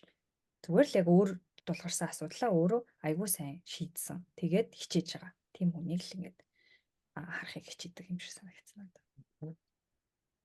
За энэ дээр бас их гоё чухал сэдвүүд хөндөглөө. Тэгээд сонс чадсан бол За mindset-ийн асуудал ихлээр явж байна тий. Одоо жишээ нь эхлээд өөрийгөө бас бэлдэх, өөрийнхөө сэтгэл зүйг бас бэлдэх хэрэгтэй. Одоо яагаад энд тэтгдэг авах гээд байгаа билээ гэ. Тэр өдөр болгоно өөрийгөө мотивацжуулж өгч явах хэрэгтэй. Эхлээд би яг ингээд Япон явна. Японд очиод ингээд тэтгэлэгтэй суралцсан. Одоо ээжийн хэрэг технологи хөгжсөн гоё улс гэдэг зүйл нь ч байна. Дахиад санхүүгийн асуудлаас бас ингээд тодорхой хэмжээ салж гэдэг асуудалч байна. Зөндөө олон давуу тал байгаа. За энэний төлөө би бас ингээд тэмцэж явж байгаа шүү гэдгийг ингээд ойлгоод одоо дундаасаа хүмүүс шантарч ингэж шүү дээ. Тэрийгээ гол нь өдөр болгон тэр мотивац өөртөө тавьж хэрэгтэй. Хүн чинь яг мотивацлагдах үе гэж байгаа, утрах үе гэж байгаа. Янз бүр болдог болохоор тэрийг анхны мэдрэмжийг ингээд сайн хадгалаад майндсеттэй илүү хүчтэй байлгах хэрэгтэй. Энэ бол маш зөв зүйл. Энэ дээр бас бүгдээрээ анхаарай гэж хэлмээр байна. За тэгэд цаг тулгадаг асуудал байна тий. Хэл гэдэг зүйл бол яалтчгүй өдөр болгоно ингээд бэлдээд өдөр болгон зүлгээ явах тусам мөнгө ордог зүйл. Хэллийг одоо жишээ нь логикийг ойлгоод шууд бүх 1000 үг 100000 үг толгороо ороод ирэхгүй. Орсон заримаас нь эсэргээр мартагдана. Тийм болохоор өдөр болгоно ингээд нэг зүйлийг таслахгүй нэг эрчимтэйгээр үргэлжлүүлээд хийн гэдэг зүйл бол маш чухал. Энэ хоёр Болормогийн ярианаас маш чухал гэж би дүгнж ярьж байгаагаа давтчихж байгаа болохоор энэ хоёр бол маш чухал шүү. За тэгээд энэ дараа нь Японыг ойлгох гэдэг зүйл байгаа тийм. Японыг ойлгох гэдэг сэдв гарч ирсэн. Яг үүндээ мундаг хүн гэдэг ойлголт нь бас улс улсаас соёлоос хамаарат өөр шүү дээ тий. Ялангуяа тэр өөрөө одоо муу байсан байж болно. Тэрнээсээ хэр хэмжээнд хичээл зүтгэл гаргасан байна. Тэгээд ахиц нь ямар байна тий. Одоо би тийм байснаа ийм болсон гэдэг тэр историогоо бичиж өгөх нь Япон хүнд илүү гоё санагдах байхгүй юу. Тэгээд тэрэн дээр бас тэр soft skill-ийн асуудлууд байна. Тэгвэл яг нийгэмтэйгээ ерөнхийдөө юмаа хийж чаддаг. Тэгээд нийгэмтэйгээ ингээд дасан зохицоод уйлдаа явж чаддаг. Тим хүн байвал Япончуудад мэдээж хэрэг илүү таалагдана. Тэгэхээр ингээд соёлыг бас ойлгох гэдэг зүйл бол энэ дээр дурддагдаж байна. Энэ бол бас маш чухал зүйл шүү гэдгийг сануулъя. За тэгээд дараагийн асуулт руугаа оръё. За англи болон хүсэлт бичих эсээ бичих ч юм уу. Эсвэл эхлээд баримт бичиг бүрдүүлж байгаа хэсгийг хүсэлт бичихтэй юу гэж бичих вэ? Ямар асуулт ирвэл одоо тэрэн дээр нэг хэрхэн хариулвал зүгээр вэ гэдгийг нь асуучих. Тэгээд тэрний дараа ярилцлагыг гээд хоёр салгах чи нэг. За Япончуудын хувьд зөвлөмж сангийн яг хэлсэнчлэн ялч нөгөө хүний дотрыг айгүй хардаг. Тэр яг яагаад чи Японд л ирэх гээд байгаа юм бэ? Яагаад яг манай сургууль руу орох гээд байгаа юм бэ? Тэнгүүтээ яг яагаад энэ мэргэжлийг сонгох гээд байгаа юм бэ гэдгийг л айгүй хардаг санагцсан. За тэгээд нөгөө манай 1000-ын дээр төсөл маань үндсэндээ космо хөтөлбөр болон бакалаврын хөтөлбөр ч юм уу тэгээд тэдрээсээ хамаарат нөгөө орох мэргэжлүүд нь ингээ хязгаарлагдсан байсан байхгүй. Одоо жишээлбэл космо хөтөлбөрүүд бол хамаагүй байгүйсан. Тэгээд бакалавр хөтөлбөрүүд ч нөгөө барилга, механик яг нөгөө нэг юм хідэн мэргэжлэлээс юм байна. Яг ингээд хуваарлагдаад хязгаарлагчдаг. Тэгээ манай космогийн хувьд болохоор би нөгөө ангаах гэж явж исэн хүн чинь гинт инженер л орчих бүр яг ямар инженер л орохоо сайн мэдэхгүй. Тэгээ манай болохоор барилгын салбарын инженер гэсэн байхгүй. Тэгээ манай гэр бүл доторх үед ганц инженер. Тэгээ тэр ахыг хангуудад би замарсан барилгын инженер болохгүй гэд. Тэгээ бодож байгаа за надад ингээд зөвлөд тэр үс чинь би нөгөө өөрөө бас яг сайн ойлгохгүй юм чинь тэгээл ер нь бол ялтчгүй жоохон үдэл жоохон л байсан юм гэж юу надад боддیں۔ За ирээдүйд айгүй хэрэгцээтэй гинэ ах юм дөө IT л орцгоо. Тэгэхээр багш нартаа нөгөө нэг файл эсээ бичиж байгаа шүү дээ. Манай багш нар маань ингээд бэлдэж өг бид нар эсээгээ бичнэ. Нахлаа ингээ монголоор биччихэнгүүтээ Японд руу орчуулах болгож байгаа багш нартаа ингээ 2 3 чиглүүлж байгаа сургууль руу явдаг. Тэгээд миний бүр хит буцаагдаад би бүр ингээд эхлээд IT-гаа ойлгохгүй юм билээ. Тэгээд за IT болоо чи юу юм байгаа ингээд манай багш надаас асууад. Тэнгүүд би ингээд эрүүл мэндийн салбарт ингээ манай ээж би юм уу жоохон уусахгүй. Тэгээ ерөнхийдөө бол ингээ анагаахын чиглэлээр явж суух юм чаа. Эрүүл мэндийн салбарт юм аппликейшн л хөгжүүлмээр. Гээ энэ одоо бүгд юмнууд ингээ амар механик байгаа тийм болохоор ингээ давтуулах юм аппликейшн хөгжүүлэлтэн дээр л хийдэг юм юм. Тэр үедээ багш нараас ингээ хуурж байгаа нэг юм би ч аппликейшн л хиймээр байгаа юм байна гэдгийг ойлгоод. Тэгээ эсэн дээр бичээд ямар ч гэсэн явуулчихсан. За нөгөө төслийн шугамар явсан учраас би нөгөө өөрөө бичиг баримт зүйлсүүд бол тэгж нэг өөрөө нэг бэлтжижсэн бол санагддаг. Ямар ч байсан гадаад паспортаа хүчээсэн. Тэгээ нөгөө элчингийн юм дээр ороод ярен дээр оронгуудаа нөгөө юу чинь юу элчин биш ээ. Визэнд орж байгаа визний ярилцлага гэх юм болов. Тэрнэр зүгээр ороход бол яг цаасаа лайв амархан бич дээ энэ ажид өгөн шүү дээ гэдэг шиг яг юу санагддаг вэ санамжлч юу Японд явах гэж байгаа гэдэг юм эсвэл гарч ирсэн нэг тэрэнд нь хариулаад ямар ч гэсэн Японд явчихсан. Тэгээд дэлхийн хувьд бол бисээ бичгтээ айгүйх өөртөө айгүйх ярилцах систем санагдчихсан. Энэ зөвхөн нөгөө нэг сургуулийн тэтгэлээ миний өөрийн авсан тэтгэлгийн хувьд л ингэж бодож байсан. Гэхдээ би одоо нөгөө Японд сургуулаад өсчөөд ажлын ярилцлаганд айгүйх бэлдсэн. Би бүр ажлын ярилцлаганд сүүлийн маш их бэлдсэн нэг тийм. Тэрний хувьд ч гэсэн ямар ч Монгол хөсөн сургуульд орсон болов уу гэж боддгийг. Тэр явцад юу ойлгосон бэ гэх юм бол хүн яг юу хүсээд байгаа юм болоо. Би яг хийм бол ирээдүйд яг юу хиймээр байгаа юм бол тэрийг хийгээд яг юунд хүрмээр байгаа юм бол тэгээд ер нь бол алстаа яг ямар одоо муухайгаар хэлэх юм бол яаж өгтөө яг за би энийг хийсэн болохоор 50 өгье да гэдэг нэг тийм бодлоо байгаа юу хэсгийг амар чухал санагдсан. Надад яагаад ч тэрийг айгүйх ерөөхдөө бол юм ингээл рилүүд үзэл явж байгаад айгүйх гарч ирдэг л агуулгал та. Гэхдээ нөгөө багаас нь эхлээл ингээл бодвол би ер нь яагаад энэ мэргэжлийг сонголоо, яагаад ер нь энэ компанид орох вэ? Энэ компани ингээд ороод 3 жил ажиллаа гэхэд миний карьер юм болчихно. Дахиад цаашаа карьераа ингэж авч явна, гэр бүлийн нэтрээ гэд ингээд төлөвлөж явж байгаад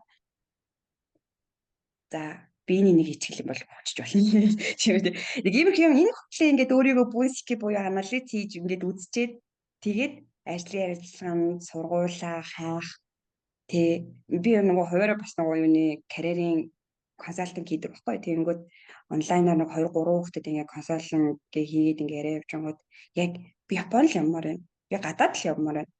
Би угаас очиод ална гэдэг байхгүй. Тэгээ тэр хүүхдийг бол ингээд мэдж байгаа шүү дээ. Очиод алах нь бол ингээд сонсч байгуудаа ингээд сторийн сонсч байгуудаа алах нь мэдээд байгаа. Гэхдээ чи алцаад яг 4 жилийн дараа төгсчөөд яг юу хийж байгаа. Ажлын байр ингээд Монгол дахь ажлын байр чинь юм байна, Японд дахь ажлын байр чинь юм байна. Тэгвэл чи тэр талаараа судалсан юм уу гэдээ асуух мэдхгүй. Ямар зах зээл үрийг хүлээж байгааг мэдхгүй. Нэг л зүгээр л ална гэсэн амар юм бич байгаад бас ямар ч нэмэргүй. Тэтгэлгээ авчаад чи юунд хүрэх хүртэл тооцоолоогүй явах юм бол бас нэмэргүй.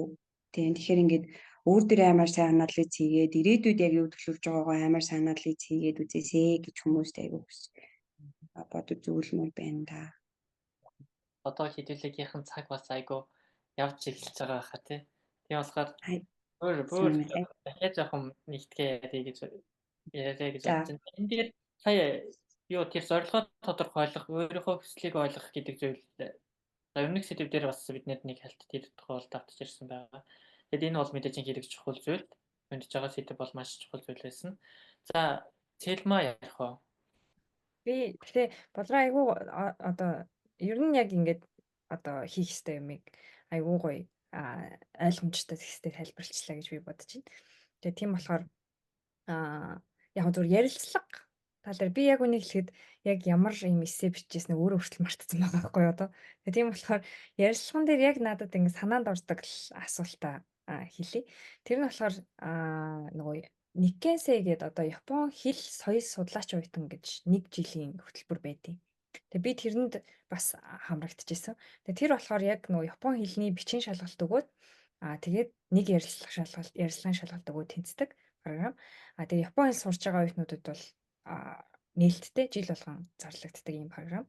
Тэгээ тухайн тэтгэлгийн айгүй одоо олзуурах хууштай гэх юм уу зүйл нь юу вэ гэхээр очиж сурмаар байгаа сургуулаа хүссэн сургуулийг ингэ сонгож болдог байхгүй өөрөө. 1-ээс 1 2 3 гэдэг 3 сонголт ингээ өгч болдог. Тэгээ тэр дунд миний харснаар манай үед болохоор Токиогийн их сургууль байгаагүй. Гэхдээ Токиода бас ингээд 1 2 дугаар байраа үздэг. Яг Японы доторх ранкингаараа үздэг. Кёотогийн их сургууль бол байсан. Тэгээ би Кёотогийн их сургуулийг 1-р 8-т бичээд тэгээ Кёотогийн их сургууль руу явж ирсэн байхгүй. Тэгээ тэр ярилцлаган дээр болохоор надаас юу гэж асууж ирсэн гэхээр хамгийн санаанд ордог юм. Японд очиод ингээд санаа зовж байгаа юм байна уу гэж надаас асуусан. Японд нэг жил ингээд амьдрал. Тэгээд тэгсэн чинь би юунаас санаа зовж ийн гэсэн чинь би яг тэрнийх нь өмнөх нь Genesis програмаар өвөл Японд анх ирж байсан байхгүй. Тэгээ нөгөө air condition ажиллаулдаг шүү дээ. Монголд ч юм болохоор air condition их байдаггүй шүү дээ. Өвөл болохоор ингээд зүгээр л өрөөнд дотор айгуу дулаахан байдаг. Халаалттай. А тэнгууд Японд болохоор тийм халаалт байхгүй. Төвийн халаалт гэсэн юм байхгүй. Яг ингээд дотроо air conditioner ингээд халаадаг. Тэнгууд air conditioner халааснаас болоод би хоолоо өвдсөн байхгүй. Анх ирэнгүүт амар хоолоо өвдөд. Тэгээ тэрнийх дараа тэгээд даарад одоо өрөөнд дотор айгүй хүйтэн би ч уг нь хасах 30 40-тэй Монголоос ирсэн байгаа шүү дээ. Тэгээ айгуу дараа. Тэгээд яг тэр болсон түүхээ яриад би одоо Японд ингээ очингууд өрөөнд хүйтэн байхаас жоохон айж ийна гэд ингээ хэлсэн байхгүй. Тэгээд тэгсэн чинь нөгөө ярьцлага авч ирсэн хүмүүс манай чи энд Монголд болохоор гадаа хасах 30 байгаа шүү дээ. Тэгээ Монгол Японд болохоор баг хасах руу ч орохгүй газар л байх гэж байгаа шүү дээ. Чи тэгээд айгаад байгаа юм уу гэд намайг айгу шоолж инээж исэн байхгүй. Тэгээ ямар ч байсан тэрийг айгу сайн санд. Тэгээ өөр бусад надад их амар санаад байгаа асуулт байхгүй. Гэхдээ ямар ч байсан нэг тийм одоо юу гэдэг нь асуулт ирж байгаа асуултанд одоо яагаад Япон ямаар байгаа, юу сурмаар байгаа ч юм уу одоо санаа зовж байгаа юм юу байна гэсэн тиймэрхүү асуулт бол үндсэндээ ирдэг.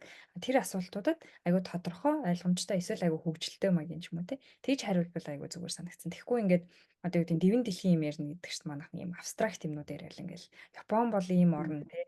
Би бол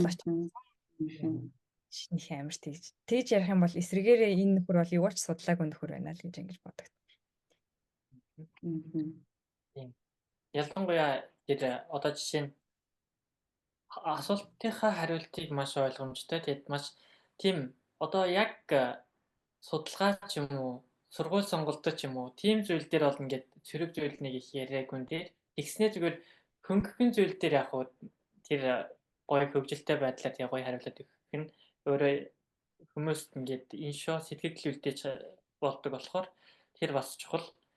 За жишээ нь одоо би энэ дэр нэг хідэн асуултыг сансан асуултуудаа бичсэн байхгүй юу, биччихсэн байхгүй. Би одоо энэ дотроо бараг хамгийн сүүлд ярилцлаганд орсон юм байна шүү дээ.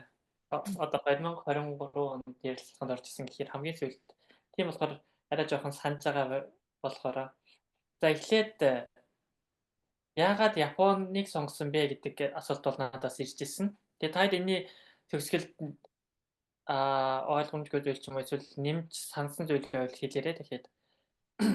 За яагаад Японыг сонгосон бэ гэдэг асуулт иржсэн. Би болохоор за одоо Япон ингээд байгалийн гамшигыг маш олон байгалийн гамшигын над гарсан ингээд барилгын салбар, дэд үтсийн салбар нь өндөр хөгжилтэй. Учираас Японыг сонгосон гэж байгаа юм. Тэгээд түүнээс гадна одоо өмнө Япон сурч ирснээр дуртаад тэгээд Японы боловсролын тогтолцоо нь одоо өөрөөсөө ингээд 30 40 50 жил бүгдээрээ судалгаагаа хийгээд өөрөөсөө тгээс ингээд зөө хүртэл ингээд босгоцсон. Нэгэн цул тогтолцоо болохоор энэ Японы боловсролын тогтолцоо надад таалагддаг байсан болохоор дахиад магистр зас Японыг зорьсон гэдэг ингээд маш сомхон хариулсан байхгүй тухайн үед. Тэгээд дараа нь яагаад энэ сургуулийг сонгосон бэ гэд надад болохоор хэлэх юм маш тодорхой байсан. Одоо энэ манай сургууль чинь жишээ ингээд дээрээс юм ачаа унгааж бүтээсэн бат бэхийг туршдаг тийм лабораторитой байхгүй юу? 3 метрийн өндрөөс 300 кг ачаа унгаадаг. За тэгэд яг тийм лаборатори нь Япон улс даяар 2хан ширхэг байдаг байсан юм байлээ л дээ. Тэгээд тэрний нэг манай сургууль байсан байлээ. Ийм ойлгомжтой шалтгаан байгаа юм чинь би энийг энэ хэлсэн 3 метр өндрөөс одоо ачаа унгааж турших боломжтой лаборатори байдаг.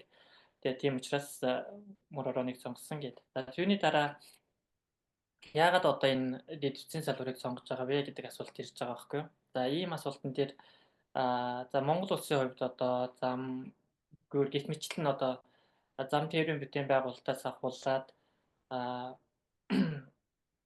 за одоо том хэмжээний барилгач байт юм уу те гэх мэтлэн том оврын барилгач байт юм уу үйлдвэрлэлч байт юм уу ийм нийгмийн бүтээн байгуулалтууд хараахан хүрэлцээгүй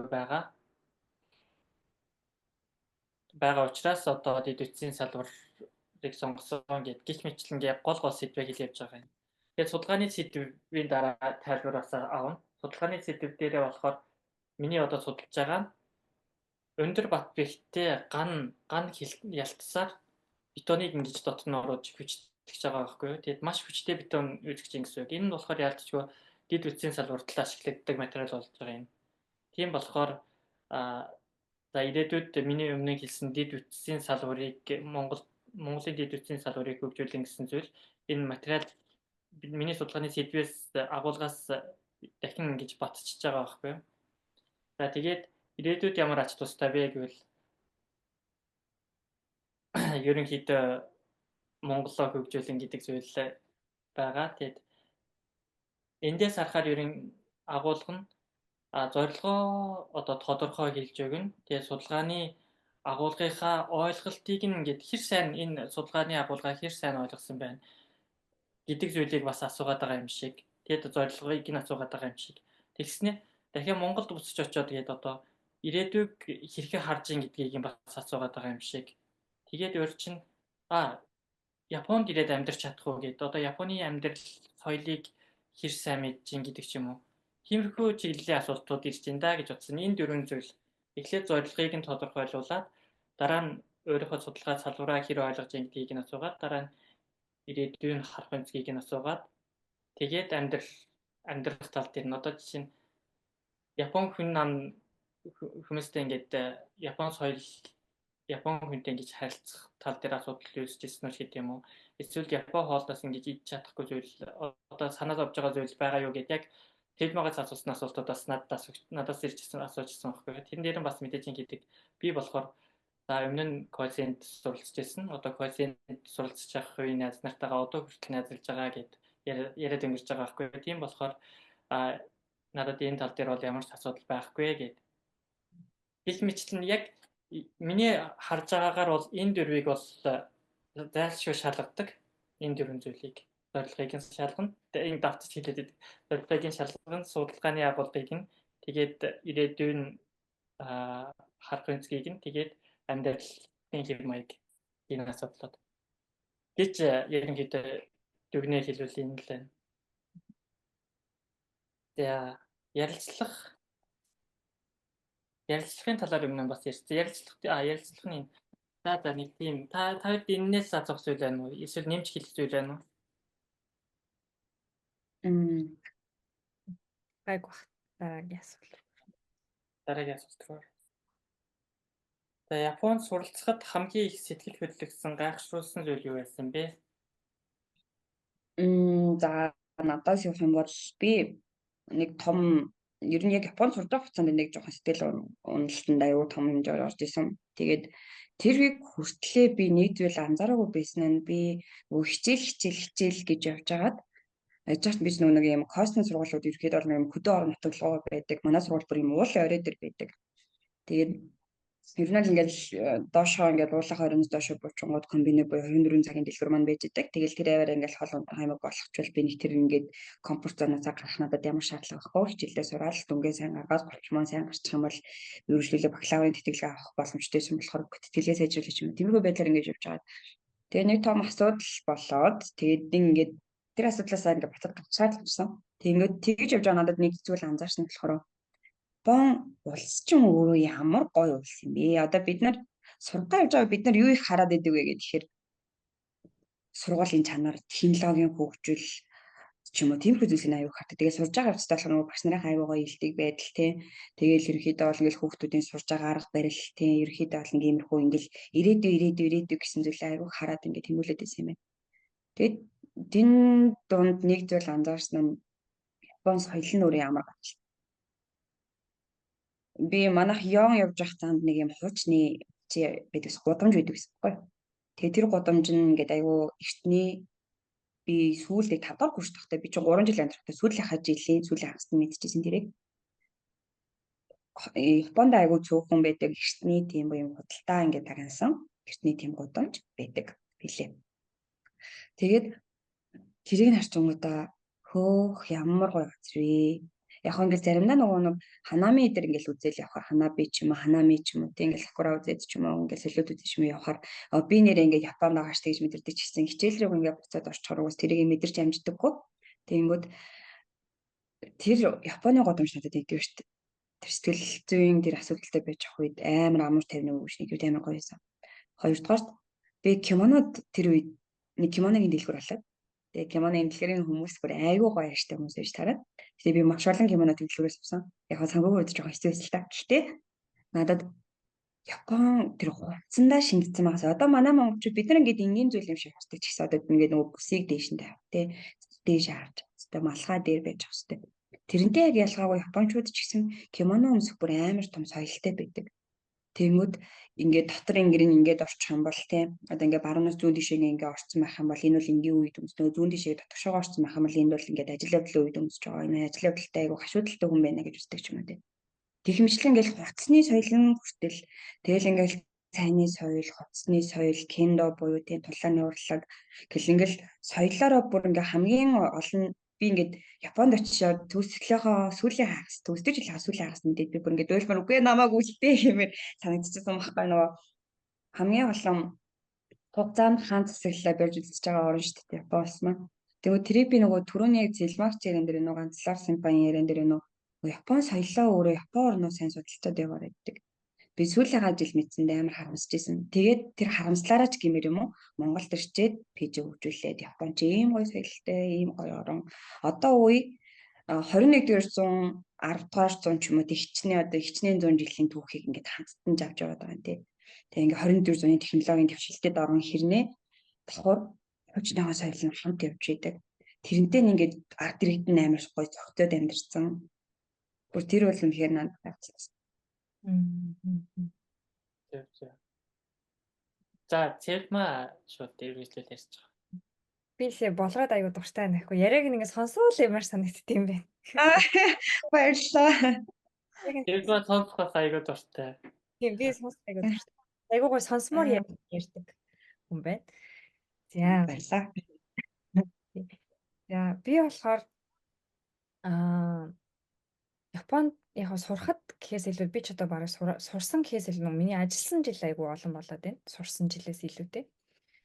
За тэгэнгүүт одоо ингээд одоо энэ их өндөрлгөөс эргэж харахад гэдэг шиг те. Ингээд надаа юу айгүй одоо санагч юм хэрэг. Яг одоо хиний болгогийн сайн хэлдэгтэй айгүй төстэй.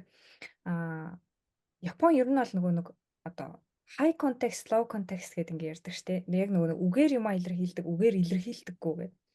Япон болохоор үгээр илэрхийлдэггүй тэр соёлд нь яг Японы үнэн мөн чанар нь айгүйх байдгийн байна гэдгийг би сүүлийн үед яг амьдарч үзээд айгүйх ойлгож байгаа байхгүй юу.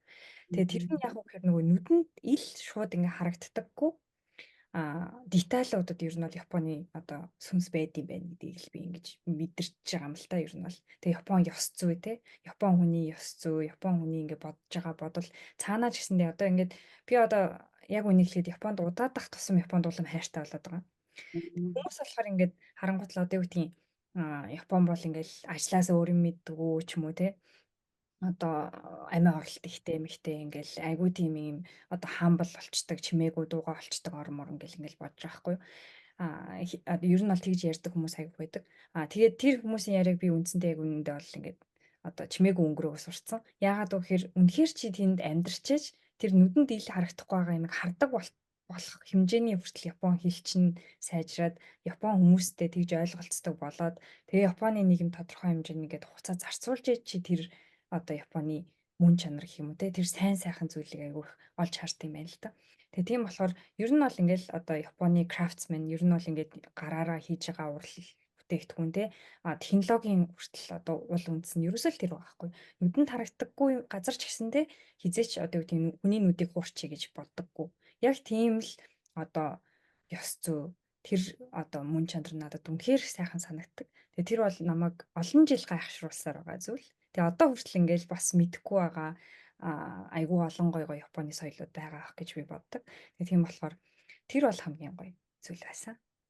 Байсаар байгаа. За. Яаж ч энэ бас гоё яриа юм чинь. Одоо жишээ нь сургууль дээр байвал яг л нэг зугаал нэг дөрөв хан дотор байна шүү дээ. Яг гараад явангууд тэр шотинг гайг харсан биз дээ те. Гүнгууд өмчгээд. За тэгээ кимоно гээд хувцсны соёлын байна, сакура байна.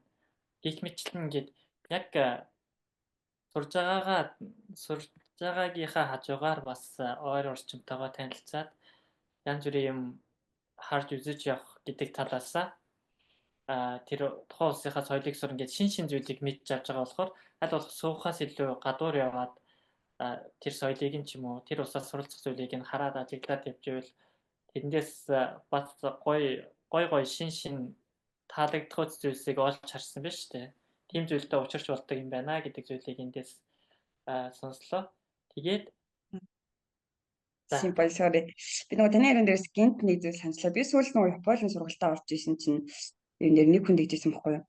Би ингээд Японд ирээд ингээд хагас жил 7-8 сар болчихлоо. Миний уугаас ингээд сонсоод ойлгохгүй гэдэг байхгүй. Тэгээд тэгэхээр та дэлгүүрээр ингээд ерөөхдөө бол гадуур ажилласаа гадуур хүнтэй ярьж байгаа юу? Ер нь ингээд гадуур дэлгүүр хийсэж гин үү гэсч үгүй би ингээд ажиллаад арчаал гэртээ ирчтэй гэж байхгүй. Тэгээд би бүр тэр хүнээ гайхчихсан байхгүй юу? Гэхдээ та надад орондоо хилийн сурах гэж очичоод гээд ажиллангаа хилийн сурах гэж очичингуудаа энэ дөрвийн манай энэ дөрвийн сургалтын суусан. Тэнгүүтээ ингээд дуудлахгүй. Тэгээ ингээ ажил дээрээ баг хүнтэй ярьж амжихгүй шүү дээ. Ингээ ихэд бол өдөр тутмаа бид нар баг Монголда байхдаа хүртэл монгол хэллээрээ би баг өнөөдөр ажиллагаадаа хийдүүс хэлсэж баг сатгаах. Тийм ч чи Японы нэг хүчтэй ингээ Япон хүмүүсийн доо ингээ гадаад хэлээр ярьж байгаа хүмүүсээс ингээ үгээ барьж авъя гэж бол. Тэгэхээр тэр хүнд нь би юу ч хэлсэн, тэр хүндээ юу гэж хэлсэн бэ гэхээр та зүгээр л ямар ч зориггүй зүгээр гадуур хийс, дэлгүүрээр хийс, зүгээр алхаад үз, яваад үз, яваа л тэр хүн. Тэнгүүд ингээ нөгөө амьдралын сонирхол ингээ чих онгоох, хурдан болох, тэр улсаа ойлгох, соёлтой уусгах магадлал бүр айгүйх болоод. Тэгээ тэр хүн болохоор зүгээр Японд очичоод Монголд байгаа надаас онлайн сургалт аваад байгаа байхгүй би тэрийг бүр ингээ гайхаад зүгээр ингээ та дэлгүүрээр Монголд байгаа хүмүүсийг бодвол тэр хүн амар том боломжтой байсан байхгүй. Дэлгүүрээр яваал өдөржингөө ингээ дэлгүүр дотор ингээ дууган сонсоо сууж хат ятгана нэг 5 үг чих юм бэлтчих тээ. Тэгэхээр шаймаас ээж юм уу тэр өгнүүд ингээ интонашн дээр өгнүүдийн интонашн дээр хүмүүсийн энэ явж байгаа хүмүүс яриамаар айгу хорч ирдэг. Тийм учраас хэрвээ ингээ энэ подкастыг Японоос сонсож байгаа бол хэрвээ эсвэл та Японд очих гэсэн төлөвлөгөөд утга очиж байгаа бол эсвэл Японд байгаа бол захиа яаж онгойлгох вэ гэж бодож байгаа бол ер нь гадуур дотор амар сайн уцаа сайн мэд, орчноо сайн мэддэг. Тэгээд 5-10 төөрөөрэй гэж зөвлөмөр байна. Санс дэрэг хэлчих хөдлөөрэй. яа тийм шүү те. Бага боломжоо ажиглах хэрэгтэй. За миний Телмагиарнаас одоо хайлайтыг нь авч ирвэл одоо тэр high context, low context гэж байна шүү дээ. Яг үүндээ төдийлөн ингээд хүний сэтгэл зүйг имзэглүүлэхгүй гэл ингээл тойрогоор болдоо японочууд чинь юм ярьдэн шүү дээ. Тэрнээс нь ахуулаад одоо жишээ нь хэлийг нь япон хэлийг маш сайн сурцсны дараа тухайн хүмүүсийн одоо үйл хөдлөл тэр этикч гэдэг юм уу. Тэгэхээр ярианаас нь тэр соёлыг нь бас ингээд давхар сураа явдаг. Яг тодорхой хэмжээнд бүр ингээд удаан Японд байх тусмаа тэр хүмүүс яг эдгийн хэмжээ одоо юмд ханддаг хандлагч гэдэг юм уу маш олон өөр зүйлс бас тэндээс харагддаг болохоор энэ бас айгүй чухал сэдв. Тайсаа айгүй гоё хоршоод штэ. Нэг нь яг ингээд гудамж талбайгаар яваад соёлыг нь гаднаас нь ингээд харсан гэх. Нөгөөх нь болохоор яг тэр эдгийн талаас нь эсвэл соёлын талаас нь гэдэг ингээд хүний дотгошоо яваад орчдөг. Яг эсрэг хоёр нэгэндээ давтагдаагүй хоёр сэдвийг зэрэг мэдчихлээ. Энэ бас сонирхолтой байлаа. За тэгээд энэ удаа уулын тэтгэлэг гэдэг сэдвээр ярьж байгаа хэдий ч бас Японд хаа газар янз бүрийн юм болж болно шүү дээ. Тэтгэлэг аваад сураа явж явах үед хэцүү байдалд орж болно.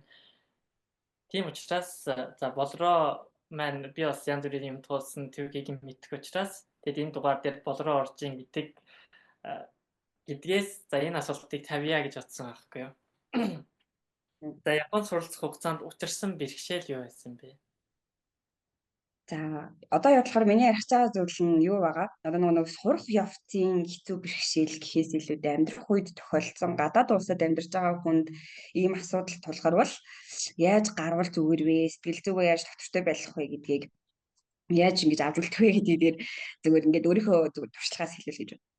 Би ерөөхдөө бол 19-өөс 22 оны хугацаанд ерөөхдөө сурсан байхгүй. Тэгээд 20 он яг бодлогод миний ингээд 4-р курстээ ороод ингээд 5 жил сурсан 5 жил сурдаг. Тэгээд 4-р курстээ ордог жилдээ хичээл арай эхлэх байсан ба корона арай болоогүй байсан. Тэгээд дэлгүүрийн гатнаас ингээд ундаг дугуйтай хөдөлгөжсэн чинь миний ингээд ундаг дугуйны урдуур яг нэг явган хүн явж тараад жоохон настай тэр явган 50 60 40 насны эрэгтэй явган хүн явж тараад тэр ингээд би хойноос нүггүй чижээ жоохон мөргсөн. Тэгээ тэр үедээ бол ямар ч үсэн би нэг өөрийнхөө хэмжээний арга хэмжээ бол авсан. Ямар ч цагтаа дээр хамтсан. Тэгээ нөгөө гадаад улсын иргэн гэдэг утгаараа оюутны байран дээр хамтарч одоо харилцаж ажилладаг багшаа бол оюутны байрын даргаад удсан. Гадаад оюутны харилцаж ажилладаг багшаа дуудаад. За тэгээд ергээд нөгөө иргэн дундын асуудал учраас ингээ өөртөө шийдчихээрээ. Тэгээд цагтаа маань явуулсан тэр үедээ бүртгэл хийж аваагүй ингээ цагтаа маань явуулсан баггүй. Тэгсэн чинь 3 сарын дараа надад нэг юм нэхэмжлэх бичиг ирсэн. Тэр нэхэмжлэх бичгээр ингээд за таны тэдний өдөр ингээд намаа ингээд мөргснөөс ундаг дугаар ингээд мөргснөөс үүдээд надад ингээд эрүүл мэндийн хохирол үүсээд би 3 сар ажиллаж чадсан гээ. Надад нэг сая 200 мянган йенийг нэхэмжлэл болгож одоо юу болгож өгнө гэдэг хэлээ. За сая 200 мянган йен гэдэг тэр үедээ чинь йен бас жоохон өндөр байсан гэж үзэх юм л 12.5 сая 13 орчим сая төгрөг. Тэгээ би ч өөрөө тэтгэлэгтэй оюутан. Тэгээ яг ингээл өдөр тутмынхаа ингээл хоолны хэрэгцээг ингээ болгодог. Тэгээ гадаад улсад чинь бас ингээл аялаж мэдлэж үзмээр санагдал ингээл мөнгө ураагаа сууж байгаа оюутан шүү дээ. Тэгжсэн чинь надад 13 сая төгрөгийн өрөөнд би гинтхэн зүгээр явж байгаад орчоо. Тэгсэн чинь нэг дайны хажуугаар дажин хичээл чаад ингээ корона давхар хавсраад тэгээ нөгөө ингээд онлайн хичээл болоод тэр амар том асуудал, тэр их мөнгөний асуудал, тэр хүн маань жоохон айштай. Би нөгөө хизээш ингээ Япон би ч марга аваараа чанга гурав үзээгүй юм чинь Япон айгуугаа юм илдэг Япон хэлхийг маань ашиглаад тэрхүү намайг загнаад байдаг байхгүй. Тэгээ би бүр ингээ гайхаад Японоор загнуултандаа нэгдүгээр шок, хоёрдугаар тэр их мөнгөний өрөнд орж байгаа одоо хоёрдугаар шок тийм. Тэгээ ингээд яг тоглоомчгүй хэлэх юм бол за энэ асуудлаас би яг нэг юм хагас жилийн хугацаанд шокноосоо гарч чадахгүй. Тэгээ байж байгаа ямарсан бол элчин лөө холбогдоод за би юм асуудалд орчлоо. Эхний ээлжинд юу авсан бэ гэх юм бол би төслийнхөө нэг цаахантай холбогдоод тэгээд Монголд ах элчинлэг боллоо. За Токио төлөө холбогд мэйл явуулсан, загтал хийлгээсэн, Осака дахь салбар руу загтал хийлгээсэн. Хариу байхгүй. Би хариу үлээ 3 сар нийлэн болсон. Тэгээд тэр хүмүүс маань ингээл тохирол ирэлтэй. Би нөгөө нэг эмэгтэй учраас бас нөгөө Япон ойл мэдгүй хүний хувьд яг тийм хүн нөгөө шууд харилцаанд орж чадахгүй учраас энэ багшны байрны багшны надад хөлцөд байсан. Тэгээд сүрдээ жоохон нөгөө хүний маань харьцаа хурцтаад ирэхээр нь би ингээд гуйгаад элчинлөө ингээд бүр яг өөрөө шууд залхаад уйлж яриад ингээд ерөөдөө бол ингээд надад ийм өмгөөлөх мөнгө би одоо тэр их мөнгөний одоо тий 120 мянган өрөнд орчингуудаа давхар өмгөөлж хүсэх ямар ч боломжгүй. Тийм учраас надад ингээд ийм асуудал орсон байгаа. Ийм оюутан амжиргааны зардлаа явах боломжгүй ийм оюутан байгаа маа надад өмгөөлж өгөөч яхаж өгөөч гэдэг хүсэлтэд ингээ 2 3 тавиад за манай төслийн нийт болон ажаа шийдэм байгууллагаас байгууллагын зүгээс бас ингээ элчинлээ холбогдож өгч жагаад надад ямар ч 6 сарын дараа бол өмгөөлөгч маань өмгөөлөгчүүл элчин маань өгсөн байна. За тэгээд богиносхол ерөөхдөө ярьж байгаа шүү дээ. Тэр он ч нөгөө корона болчихоор чинь онлайнаар хизээч тийм чөлөөтэй байдлаар хичээлээ хийж үзээгүй хүмүүс чинь гэнт нөгөө за хичээлээ хоошин тавиал нөгөө ямар бол хичээсэн чинь нэг мэдсэн 7 нэг мэдсэн сар нэг мэдсэн чинь хагас жил өнгөрцөн дээ. Тэгээд хичээлийн хоцрогдол нэгдүгürt үүсчихсэн. Тэгээ би ингээ хичээлээ гүйцэж чадахгүй гэдэг нэгдүгürt амар стресс, хоёрдугаарч нөгөө дураараа гадагшаа ингэж гарч явж болохгүй тийм стресс. Тэгээ мөнгөний амар том стресс. Тэгээд нөгөө нэг хүмүүс маань бас ингээл байран дээр ирчих юм бол ингээл болроосоо ирсэн шүү гэж дууддаг те. Тэгэл тэр ингээл 7 хоногт ингээл үргэлжлээд ирэхэд надад бүр ингээд зүгээр шууд ихээр ингээл амиа болчихмор санагдаж байгаа байхгүй. Ингээл даастай гэрээ маань юу гэж тий болромаа гэжтэй ингээл өөртөө ингээл яриад. За ямарсан хагас жилийн дараа өмгөөлөгч маань ирээд би 120 мянгаасаа 50 мянган хөр болоод бол ямар ч гэсэн бол хагас нэг жил хагас хугацаанд 50 мянган бол өгсөн. За тэгээ би юутай үлдсэн бэ гэхээр хикикомори хагас жилийн хугацаанд хикикомотта одоо нөгөө нэг юу гэдэг чинь аниме үзэл ингээл өрөөнд ингээл байждаг хүмүүс хикикомори гэж хэлдэг шүү дээ. Би ингээд ямар ч гэсэн хикикомори бол хийж үзсэн. Тэгээд сурлагын дүн бол бүр маш унсан. Би нөгөө дээгүүрээ ингэж өрсөлдөг амар амбицтай өрсөлддөг байсан болормаа. Сурлага унтчихснаас үүдээд би ингээд босч чадахгүй байсан. Тэгээ би 4-р курстэй хагас жилийн эхний семестрийг тэгэж алдаад за би босох хэрэгтэй гэж дахиж нэг семестр болно л гэсэн хичээлээр дүнгээ босхийг хүссэн үзсэн. Болохгүйсэн. Тэр би дахиад нэг арга төвшиж үзсэн. болохоор би нийгмээ твэ би хикикомотта би ингээд өрөөндөө байгаад байгаа шүү дээ. Тийм болохоор би өрөөнөөс л гарах хэрэгтэй юм байна гэж бодоод тэгээд 4-р курс хагаад төсөлөөс хэд юу хийсэн бэ гэх юм бол гадаад оюутан болон Япон оюутнуудын дунд одоо манайх чам би жишээлбэл IT-ийн ангийн Монгол оюутан. Механикийн ангид Монгол оюутан байхгүй. Гэхдээ Вьетнам охин, Индонез охин байдаг байсан. Механикийн ангийнхан Монголын соёлыг мэдгүй, Индонезийн соёлыг мэдээд би гэхдээ яг адилхан 4-р курс бийжиж тэр механикийн ангийн хүмүүсд Монгол соёлыг хэлж чадахгүй байхгүй. Тэгэхээр би энэ дээр яг яах ёстой болоо гэж бодож байгаа. Ер нь бол энд ингээ мисмач үүсээд байгаа юм байна гэж бодоод. Тэгээ ерөөдөө бол ингээд оюутны алба болон байрныхаа сургалтын албандуудад ингээд суулгах сургалтын алба болон байрны албандуудаа ингээд тусчээд за би ийм арга хэмжээ зохион байгуулмаар байна. Ингээд энийг манд хэмжээж өгөөч ээ. Би өөрөө бүх зүйлийг хийчихнэ гэд. Тэгээ ерөөдөө бол нийтдээ ингээд 6 арга хэмжээ ингээд төсөл бичиж аваад түүнээсээ коронавитой үе байсан учраас би дөрвийг нь амжилттай зохион байгуулсан халын шинжил хэмжлэх юм нэг юм уу рюг авсаа гадаад оюутан болон оюутнууд ингээд холбох. Тэгээ үүний үр дүн миний юг дэмжиж манай сургуулийн албан маань дэмжиж гадаад оюутны амбассадор буюу төлөөлөгч болж нэсвэлийн нэг жил хугацаанд ажилласан байгаа. За тэгээд үүнээсээ би ирэхэд бол урамшаад ямар ч байсан өрөөнөөсөө гарч чадсан. За тэгээд нэг иймэрхүү асуудал ерөөхдөө болох асуудал аюул болох асуудал талаар сэтгэл зүйн асуудал тэгээ би чадахгүй байна, би болохгүй байна. Тэгээ үеийнх ингээл болоод авчин эсвэл зүгээр Монгол руу буцчихдаг ч юм уу тиймэрхүү юмнуудад яг ингээд ийм өөр арга барилаар үзээд болохгүй байх юм бол өөр арга барилаар үзээрэй гэж нэгдүгээрт би бүр хэрэг том зөвлөмөр байна. Тэн дээр тэр одоо би тиймэрхүү ингээд төсөл өмсөл бичээд ингээд би ивент зохион байгуулж чаддсан юм биш үү? Би юм зохион байгуулж чаддсан юм биш үү? Би хүмүүс хөтлөж чаддсан юм биш үү гэж бодож зоригш туршиж үзснийхаа үр дүнд би бас миний карьер одоо бол ингээд аюу олон чиглэл рүү ингэж өсөрсөн байдалтай байж байгаа. Одоо IT, Япон хэлтэй ингээд ийм хөвөлөөр ингээд өсөрч явж байгаа. Тэгэхээр ер нь залуу болон гадаадд байгаа хүмүүстэй хэлэхэд асуудал байгаа. Гарах чарга ганцхан байдаг юм билээ. Тэгээд би чадахгүй би болохгүй ч юм уу тиймэрхүү гэж гэхээс илүүтэй чамаа бас амар сасааяа чамаа ингэ дэмжих гээд байгаа чамаа ингэ урамшуулад байгаа хүмүүс бас амар их байд юм билээ.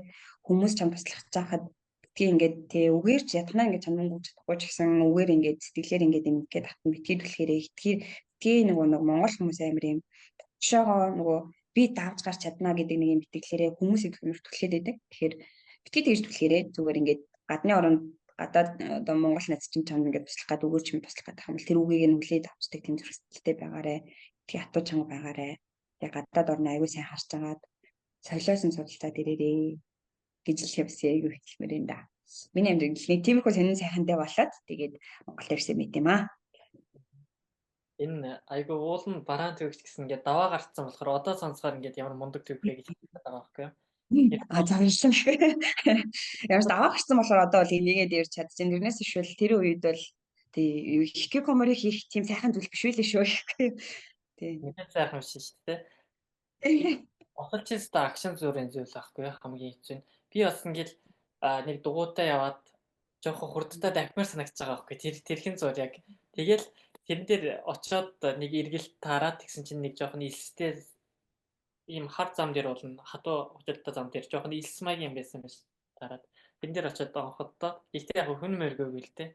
Тэр нэг хэсэг гар нэг өвдөг ч юм уу нуруу татцсан ч юм уу. Гар ингэж бос чаддаггүй болцсон байсан шүү дээ. Тэрнээс болоод яг мэдлэн нуулна гэ болгоомжтой явж байгаа ч гэсэн нэг жоохон сонин бодлоор ирэл жоохон хурд нэмэхэд нэг тийм юм байгаа гэж. Ихэр чин тааж байхгүй байхгүй яа. Ослыг. Тэгээ тэрнээс за гой арга замуудыг хэллээ те. Уул нь 120 ман гэдэг чинь 28-аар оны 8 баг 29 сая биш. Төлсөн 50 хэдэн ман баг 13 сая орчмыг төлсөн байж шүү дээ те. Тэгээд элчин сайдын яамтай холбогдсон байх нь элчин сайдын Монголын элчин сайдын яам шүү дээ мэдээж юм. Тэгээд бас зайка төлс рүүгээ шууд мэдэгдсэн байх нь тэгээд тэндээсээ за ямар ч тач элчин сайдын яам маань өмгөөлөгч үнгүү гаргаж өгсөн байх нь 6 сарын дараа 3 сарын дараа нөгөө нэг гомдол ирсэн. Гомдол ирснээс хойш 3 сар юм уу? Эсвэл гомдол ирснээс хойш чи цаашаа дамжуулаад 6 сарын дараа ирж байгаа юм уу? Өргөдөл нь. Өргөдөлч үү? Монгол чинь цаашаа дамнуулаад юуны 6 сарын дараа ирж оюулаа. Осол болсноос хойш 6 сарын дараа ирж байгаа гэсэн үг байхгүй юу? Тэгэхээр 3 сарын хугацаанд нөгөө мэйл биччихэд, мессеж биччихэд өвшөө захидал хэлгээд хүлээж байгаа гэсэн үг. Тэгчээд ер нь нөгөө хүний маань хандлага хуцтаад ирэхээр за ер нь бол өмгөөлөгчгүй болохгүй мэн гэж үзээд. Тэгээ судалгаас амар үнэтэй байсан. Тэгэхээр за ямар ч гэсэн өөрөө байж болох арга чадвар бүгдийг нь ашиглая гэж бодоод. Тэр хэд нөгөө хамтарч одоо төслийн нэгжийнхэн ажил байгууллага хэмжлэг хүмүүслэг холбогдож жоод өмгөөлөгч харуулж авч байна. Тэгэхээр байх боломжтой бүх арга чаргаыг зүгээр нэрлэхгүй тэр ч одоо ингээ миний баг амь настай те миний баг ирээдүйн Монгол явахгүй үедээ холбогдох гэдэг байхгүй би баг нэг жил үлэрч чухуу ухааны бодож ирсэн бүр тийм болохоор миний бүхэл нэг жилдээ холбоотой зүйл яригдчихсэн учраас зориглоод үзсэн байсан аягүй зүг байжээ гэж одоо бодчих шүү дээ. За тэгээд за эндээсээ бас ямар тач гарах арга замаа олсон биш үү тий? Communityтэй өөр communityтэй холбогдоод эндээ бас за энэ дээр бас нэг чухал зүйл хэлсэн.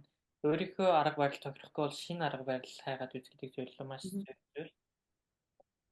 Ялангуяа шинэ арга барилыг эхлүүлэх үед хүн чинь ингээ хуучин зүйлийг дандаа үүсгэдэг. За хуучиндаа дадцсан би нэг ингэж чадчихдаг юм чинь жоохон цаг хугацаа ороод ингээд яг шинэ арга замыг бас тэгээд дадвал тэр хамаагүй дээр байх үе байдаг. Энийг бол ийм нөхцөл тохиолоогүй. Зүгээр энгийн өдөр тутамдаа бас ингээд шинжлэх зүйл юу вэ гэдгийг харж ах хэрэгтэй байх.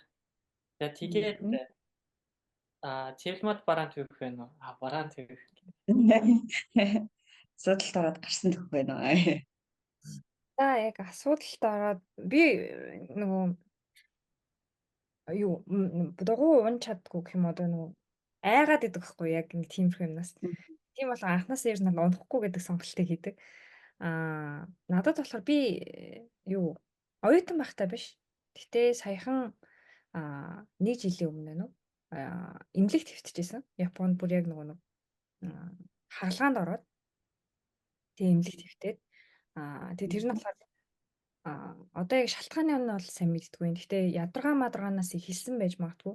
Тэгээ ер нь бол нөгөө чихний асуудалтай болцсоохгүй юу? Сонсохгүй. Тэгээ шуугаад байдаг айгүйх. Тэгээд сүултээ айгу өвдөөд тэгээ очиж үзүүлээд тэгэнгүүт нөгөө нэг жижиг эмнэлэгт эхлээд очиж үзүүлдэг шүү дээ. Том эмнэлэг рүү шууд очиж болдгоо Япон. Заавал Хоккайдо буюу одоо юу гэх юм жижиг эмнэлгээс ингээд нөгөө нэг бичиг авч иж том эмнэлэг рүү очдог. Жижиг эмнэлэг дээр очиод яваад исэн чинь зүгээр эм бичиж өгөөл яваад байсан байхгүй. Тэгээ ерөөсөө зүгээр болохгүй. Тэгээд нэг сар орчим явж байгаад тэгээд энийг нэг сайн одоо яг эмчлэх арга байхгүй мó энэ нэмчи ерөөсөө үйлчлэхгүй байна гэж хэлжээж надаа за тэгвэл чи юу хаалгаа одоо хийж болох бах. Гэхдээ хаалгааг бол энэ жижиг эмнэлэгт бол хийхгүй дандаа том эмнэлгүүдэд хийнгээд тэгээ надаа ийм одоо танилцуулах тийм бичиг одоо зурчлалын бичиг бичиж өгөөд тэгээ би тэрийг том эмнэлэгт одоо хажуухандаа байдаг аюу том эмнэлэгт очиж өгөөд тэгжиж үзүүлээд хаалгаанд орох шийдвэрийг гаргуулж ирсэн байхгүй юу. Тэгээд тэр чинь бас хөөрхөн мөнгө төлнө. Тийм шүү дээ. Гэхдээ яг ажиллаж исэн болохоор яг зөв оюутан байсан ч гэсэн бас тэгж магадгүй нөгөө даатгал бол тодорхой хэмжээнд төлөө явдаг шүү дээ эрүүл мэндийн. Тэгэхээр эрүүл мэндийн даатгалын төлбөрөөс бас гаргаж өгд юм байлээ. Тэгэхээр тодорхой хэмжээнд яг зөвөр яаж ч утсан одоо 120 мянган йен өдрөл бол очихгүй тий. Гэхдээ тодорхой хэмжээний жоох ингээд төлбөр гаргаад тэгээд хаалгаанд бол орсон. Тэгээ хаалгаанаас хоошоо болохоор ямар ч асуудал байгаагүй. Гэхдээ хаалгаанд орсны дараа юу байд юм бэлээ? 1 сарын дараа одоо 2 7 дараа 1 сарын дараа 3 сарын дараа дахиад жилийн дараа гэдэг. Одоо би дахиад бараг жилийн дараа байна үзлэгтээ орох энэ ёстой явж байгаа. Нэг 2 жилийн хугацаанд бол ер нь бол ингээд бүрэн идэрсэн үгүй юу гэдэг заавал хяналтанд байна. Гэс нэг тиймэрхүү юм бол байт юм билэ. Тэгээд яг энэ эмнэлгээ явахаар аюу хэцүү. Яагаад гэвэл нөгөө эмнэлгийн үг хэллийг нэгдүгээрт мэдэхгүй. Тэгэл яг нөгөө японочууд чинь шууд ингээл эмчилгээ хийчихнэ гэж байхгүй дандаа ингээл айгу зөөлөн аргаар үздэг гэх юм уу имээр болох гээд муу заавал өөрөө би хаалгаа хийлгэнэ гэж хэлжээж ингэж авт юм билээ. Тэгэл одоо нөгөө зэншин масүй гэж хэлдэг шүү дээ. Одоо бүх биеийн наркозонд орч мордог те тэр мэрийг хүртэл ингээд Японд үзэж явах би Монголд эмнэлэгт орч үзээгүй жиж Японд тэгэл нөгөө ганцаараа эмнэлэгтээ ороод ганцаараа гарч ирэх чинь бас хэцүү шүү дээ. Тийм. Тиймэрхүү гадаадад ингээд амьдарч хахад үзэж тулдаг юм байна гэт ингээд бодсон. Тэгээ одоо бол бас л яг нэг үзээд туулаад өнгөрцөн болохоор ямар ч тийм асуудал болоо. Тухайн үедээ бол бас айгу хэцүү санагдсан юм байлээ. Одоо ингээд эрүүл мэндээр хөгжиж байгаа юм байна. Тэ ингээд сонсголгүй болчихвол айгу их тиймэрхүү асуудал бол бодогдчихсэн. Тэгээ эрүүл мэндээ сайн бодоорой гэж бас зөвлөё. Өнөөдөр тэтгэлээс хэлээд өөр амар сургамжтай. Гой гэдэг өндөг. За эдэн цаг бас нэлээ явсан байлгүй те одоо. Тэгэхээр хэдүүлээ. За залуу ийхэндээ юу зөвлөмөр байна? Зөвлөгөө өгөөд тэгээд юм дугаараа дуусгах тийм үү? За юун түрүүнд ямарсан намайг одоо энэ гоё эхэлж байгаа контентэнд орсон зөндөөх баярлалаа. Яг миний ярмаар байдаг сэдвүүд би нэг аюух ярмаар байдаг сэдвүүд манд байгаа даахгүй тийм болохоор нөгөө ингээл яриа өршлөлтэй дундаас нь баял намайг газар зогсоохгүй лаа. Өршлөлөд яриад багш юм байдалтай байгаа гэж үнэчлээ. Тэгээд залууд үнэрт та ер нь бол Япон руу сонирхож байгаа хүмүүстэй хэлэхэд гадаад улс гээд бүгд яг нэг юм сайхан бүх зүйлс нь айгу гоё ч юм уу те. Би бол Японыг амар юм төвсөөр хардаг гэсэн байхгүй. Тэнгүүд ингээл тэндээс маань ингээл ганц хоёр жоохон ингээл манай Япон багш маань тэг жоохон ингээл хааштай багш байдаг ч юм уу. Ингээл жоохон ингээл тол бүсэл. Би айгу юм цагаар төсөөлж исэн чинь жоохон ингээл толбонууд ингээл үсээ гараад ирэхээр тэр улс маань ингээл бүтэн харуулж байгаа юм санагдал. Тэгэл ер нь л ингээл би бүх юмнаас ингээд гадаад улсыг мөрдөг гэсэн байхгүй. Япон маань Япон гоё. Гэхдээ ер нь зүгээр ингээд амьдрахад хамгийн зөв сонголт нь тэр улстай уусаад амьдрахад хамгийн зөв сонголт ямар ч улсад амьдэрсэн бэ. Зүгээр л тэр улсыг тэр чигээр нь хүлээгээд авчаасаа өөрөө сайн тэр улсын талаар судлаад мэдээлэлтэй болоод рилүүдээр хүртэл зөндөөх ингээд хэд хэдэн нэг сайн их фолловерстэй инстаграмаар тийм ютуберийг дагцсан багт л хангалттай рилээр ютуберээр мэдээлэл олоод авчих нийгэмд амьдарч байгаа учраас зүгээр тэр хүмүүсийн ингээд бичлэгүүдийн сайн үзэж байгаад тэгээд тэр улсыг тэр чигээр нь хүлээгээд авчаасаа гэж хүсдэг. Сүүлд нэг Роланд гэдэг шүү дээ, хост тий. Роландыг ингээл ширээний залуу тэдний сая төгрөг олч гинэ. Тэдэн өдрийн цалин тэдний сая yen байдаг гинэ гэлж уус даяараа ингээл шугаад байгааг би амар гайхчихсан. Тэр чинь угаасаа ингээд ширээний хүүхэн залуу гэдэг ийм соёл, хостын соёл мó Япон улсад байдаг. Тэнгүүд манай улсад болохоор стрип клубын соёл гэдэг те. Япон улсад стрип клубын соёл гэдэг бол манай Монгол улсад стрип клуб байдаг те. Тэнгүүд тэр улсыг нэг юм тустай юм шиг тэгж сэтгэх ямар шаардлага байхгүй. Тэр улсыг зүгээр тэр чигээр хүлээд авчвал тэр улстай тасаж амьдрахад тэр улсаа илүү хайрлахад мэдэрч одоо тэр чинь ингээл бид нар тэнд ингээл өчнөө цаг зарцуулж бодлоо бас аялж байл шүү дээ. Тэгэхэд хүртэл тэр улсаа ингээ мэдрээд аялахад хүртэл амар нөлөөлдөг. Тэгээд тэр цаг мөч маань бол бидэрт л зориулсан цаг мөч байдаг. Тийм учраас мөнгөө битгий тэгэж амар хандгалаарай. Зүгээр аялмаар байгаа үедээ тодорхой хэмжээнд сайн хадгалж байгаад аялаад идмээр байгаа үедээ тэр зүйлсүүдийг сайн идээд одоо Япон бол нэг мөнгө хадгалахад аюу хэцүү болчихсон тийм. Идэх юм маш амттай аялал газрууд маш ихтэй уус дотрын аялал бүр маш сайтай тийм учраас хадгалаад маш хэцүү. Тийм учраас аюу сайн тооцоололттой байгаарай. Тэгээд цаг мөчүүдээ өөртөө зориулаад мэдрээд амьдраасай. Тэгээд зүгээр улсыг нь улсаар нь үлээгээд авчаасай. Тэгвэл ямар шүү гэж л яагаа. Тийм шүү яг өөр зүйлийг өөрөөр нь л хүлээж авах хэрэгтэй шүү дээ. Заавалчгүй Япон улс Монгол гараад байх албагүй гэдгийг бас бүгдээ аваа. За цэвмаа гэмт ямар шүү вэ? Би болохоор би одоо яг нөгөө ажиллаж байгаа компанитайгаа бас айгүй холбоотой анзаарсан юм ер нь бол хаа нэгэн газар хэлээ да гэж бодоод байсан яг энэ л хэлэх хэрэгтэй юм байна. Тэр нь болохоор юу вэ гэхээр нөгөө би айгүй олон улсын оюутнуудтай одоо хамтарч ажиллаж байгаа. Одоо нөгөө гадаад оюутнуудын Японд одоо ажил хийж байгаа асуудал учраас тэнгууд одоо ингээл хятад оюутнууд, Индонез оюутнууд, Вьетнам оюутнууд, Тайван ч юм уу те. Ингээд айгүй олон улсын оюутнуудыг харж байгаа. Тэгээ одоо жишээлбэл хамгийн сүүлд манайх өнөөдөр яг дедлайн болж байгаа байхгүй бид нар Ryugaku Shogakuin гэж зарлаад одоо гадаад оюутнуудад зориулсан юм тэтгэлэг төлбөр зарласан. Бид нар өөрсдөө манай компани гэсэн үг шүү дээ тий. Тэгээд манад за бараг 2000 гаруй хүмүүс аплай хийсэн байхгүй оюутнууд. Тэгээ янз бүрийн улсууд байгаа гэсэн үг шүү дээ тэр дотроос. Тэгэнгүүт тэнд миний анзаарсан юм нь юу гэхээр Монгол хүүхдүүд амар тийм нөгөө одоо proactive биш. Одоо англиар хэлэх юм бол proactive гэж хэлэх гээд байгаа байхгүй тий. Өөрөөсөө юмыг санаачлаад өөрийнхөө төлөө одоо хүнээр хилүүлэхгүй юм хийх гэх юм уу тий. Тэгээд өөрийнхөө төлөө эсвэл одоо юу гэдэг хүн туслах гэж байгаа бол үнэхээр хүн туслах гэж байгаа. Тэрнийхээ төлөө одоо өөрөөсөө эхэлж алхмууд хийх гэх юм уу. Энэ чадвар Монгол оюутнуудад харьцангуй айгүй бага байт юм байна. Яагаад гэвэл дандаа нэг сургуулаас нь одоо бага сургуулаас ахуулаад дунд сургуулаас ингээд дандаа нөгөө багш нар нь л юм хэлдэг. Тэнгүүд нөгөө багш нарын л одоо хэлсэн үгээр дагаал ингээл амьдэрдэг. Тэгэл болоо ерөөсөө. Тэрнээс бусад одоо ялангуяа ингээл клубийн үйл ажиллагаа ч юм уу те янз бүрийн тиймэрхүү юм айгу багтай байдагтай бас холбоотой байж магадгүй. Яг ингээд хүн өөрөө өөрийгөө мэдээд өөрөө өөрийнхөө төлөө өөрөөсөө эхэлж үл хийн. Тэрийгэ үргэлжлүүлж авч явна. Тэгээд тэндээ ингээ гутарч үзнэ, шантарч үзнэ, тэгээ босч ирж үзнэ гэдэг энэ юмыг одоо сайн хийж чаддгүй юм байна ерөөсөө. Дандаа л яг хүний хэлсэн үг ярьл яг багшийн зааснаар л яваад идэв юм байна. Гэдгийг айгүйх анзаарсан. Тэг маш олон үнэхээр мундаг гадаад оюутнууд байдаг. Бүр гайхалтай оюутнууд байдаг. Одоо юу гэдгийг Японы зүгээр юм одоо organization одоо ийм байгууллагад ороод өөрөө шууд ингээд удирдлагыг аваад би бол ингээд project manager айгуу сайн хийж чадна. Тийм учраас надад энэ байр суурийг өг гэдэг маягтай. Яг бүр тэгж амар хэлэхгүй л дээ. Гэхдээ ер нь бол ингээ үйл одоо өөрийнхөө үйлдэлээр ч юм уу тий ажил хийж байгаа байдлаараа ингээ харуулаа явчих чаддаг.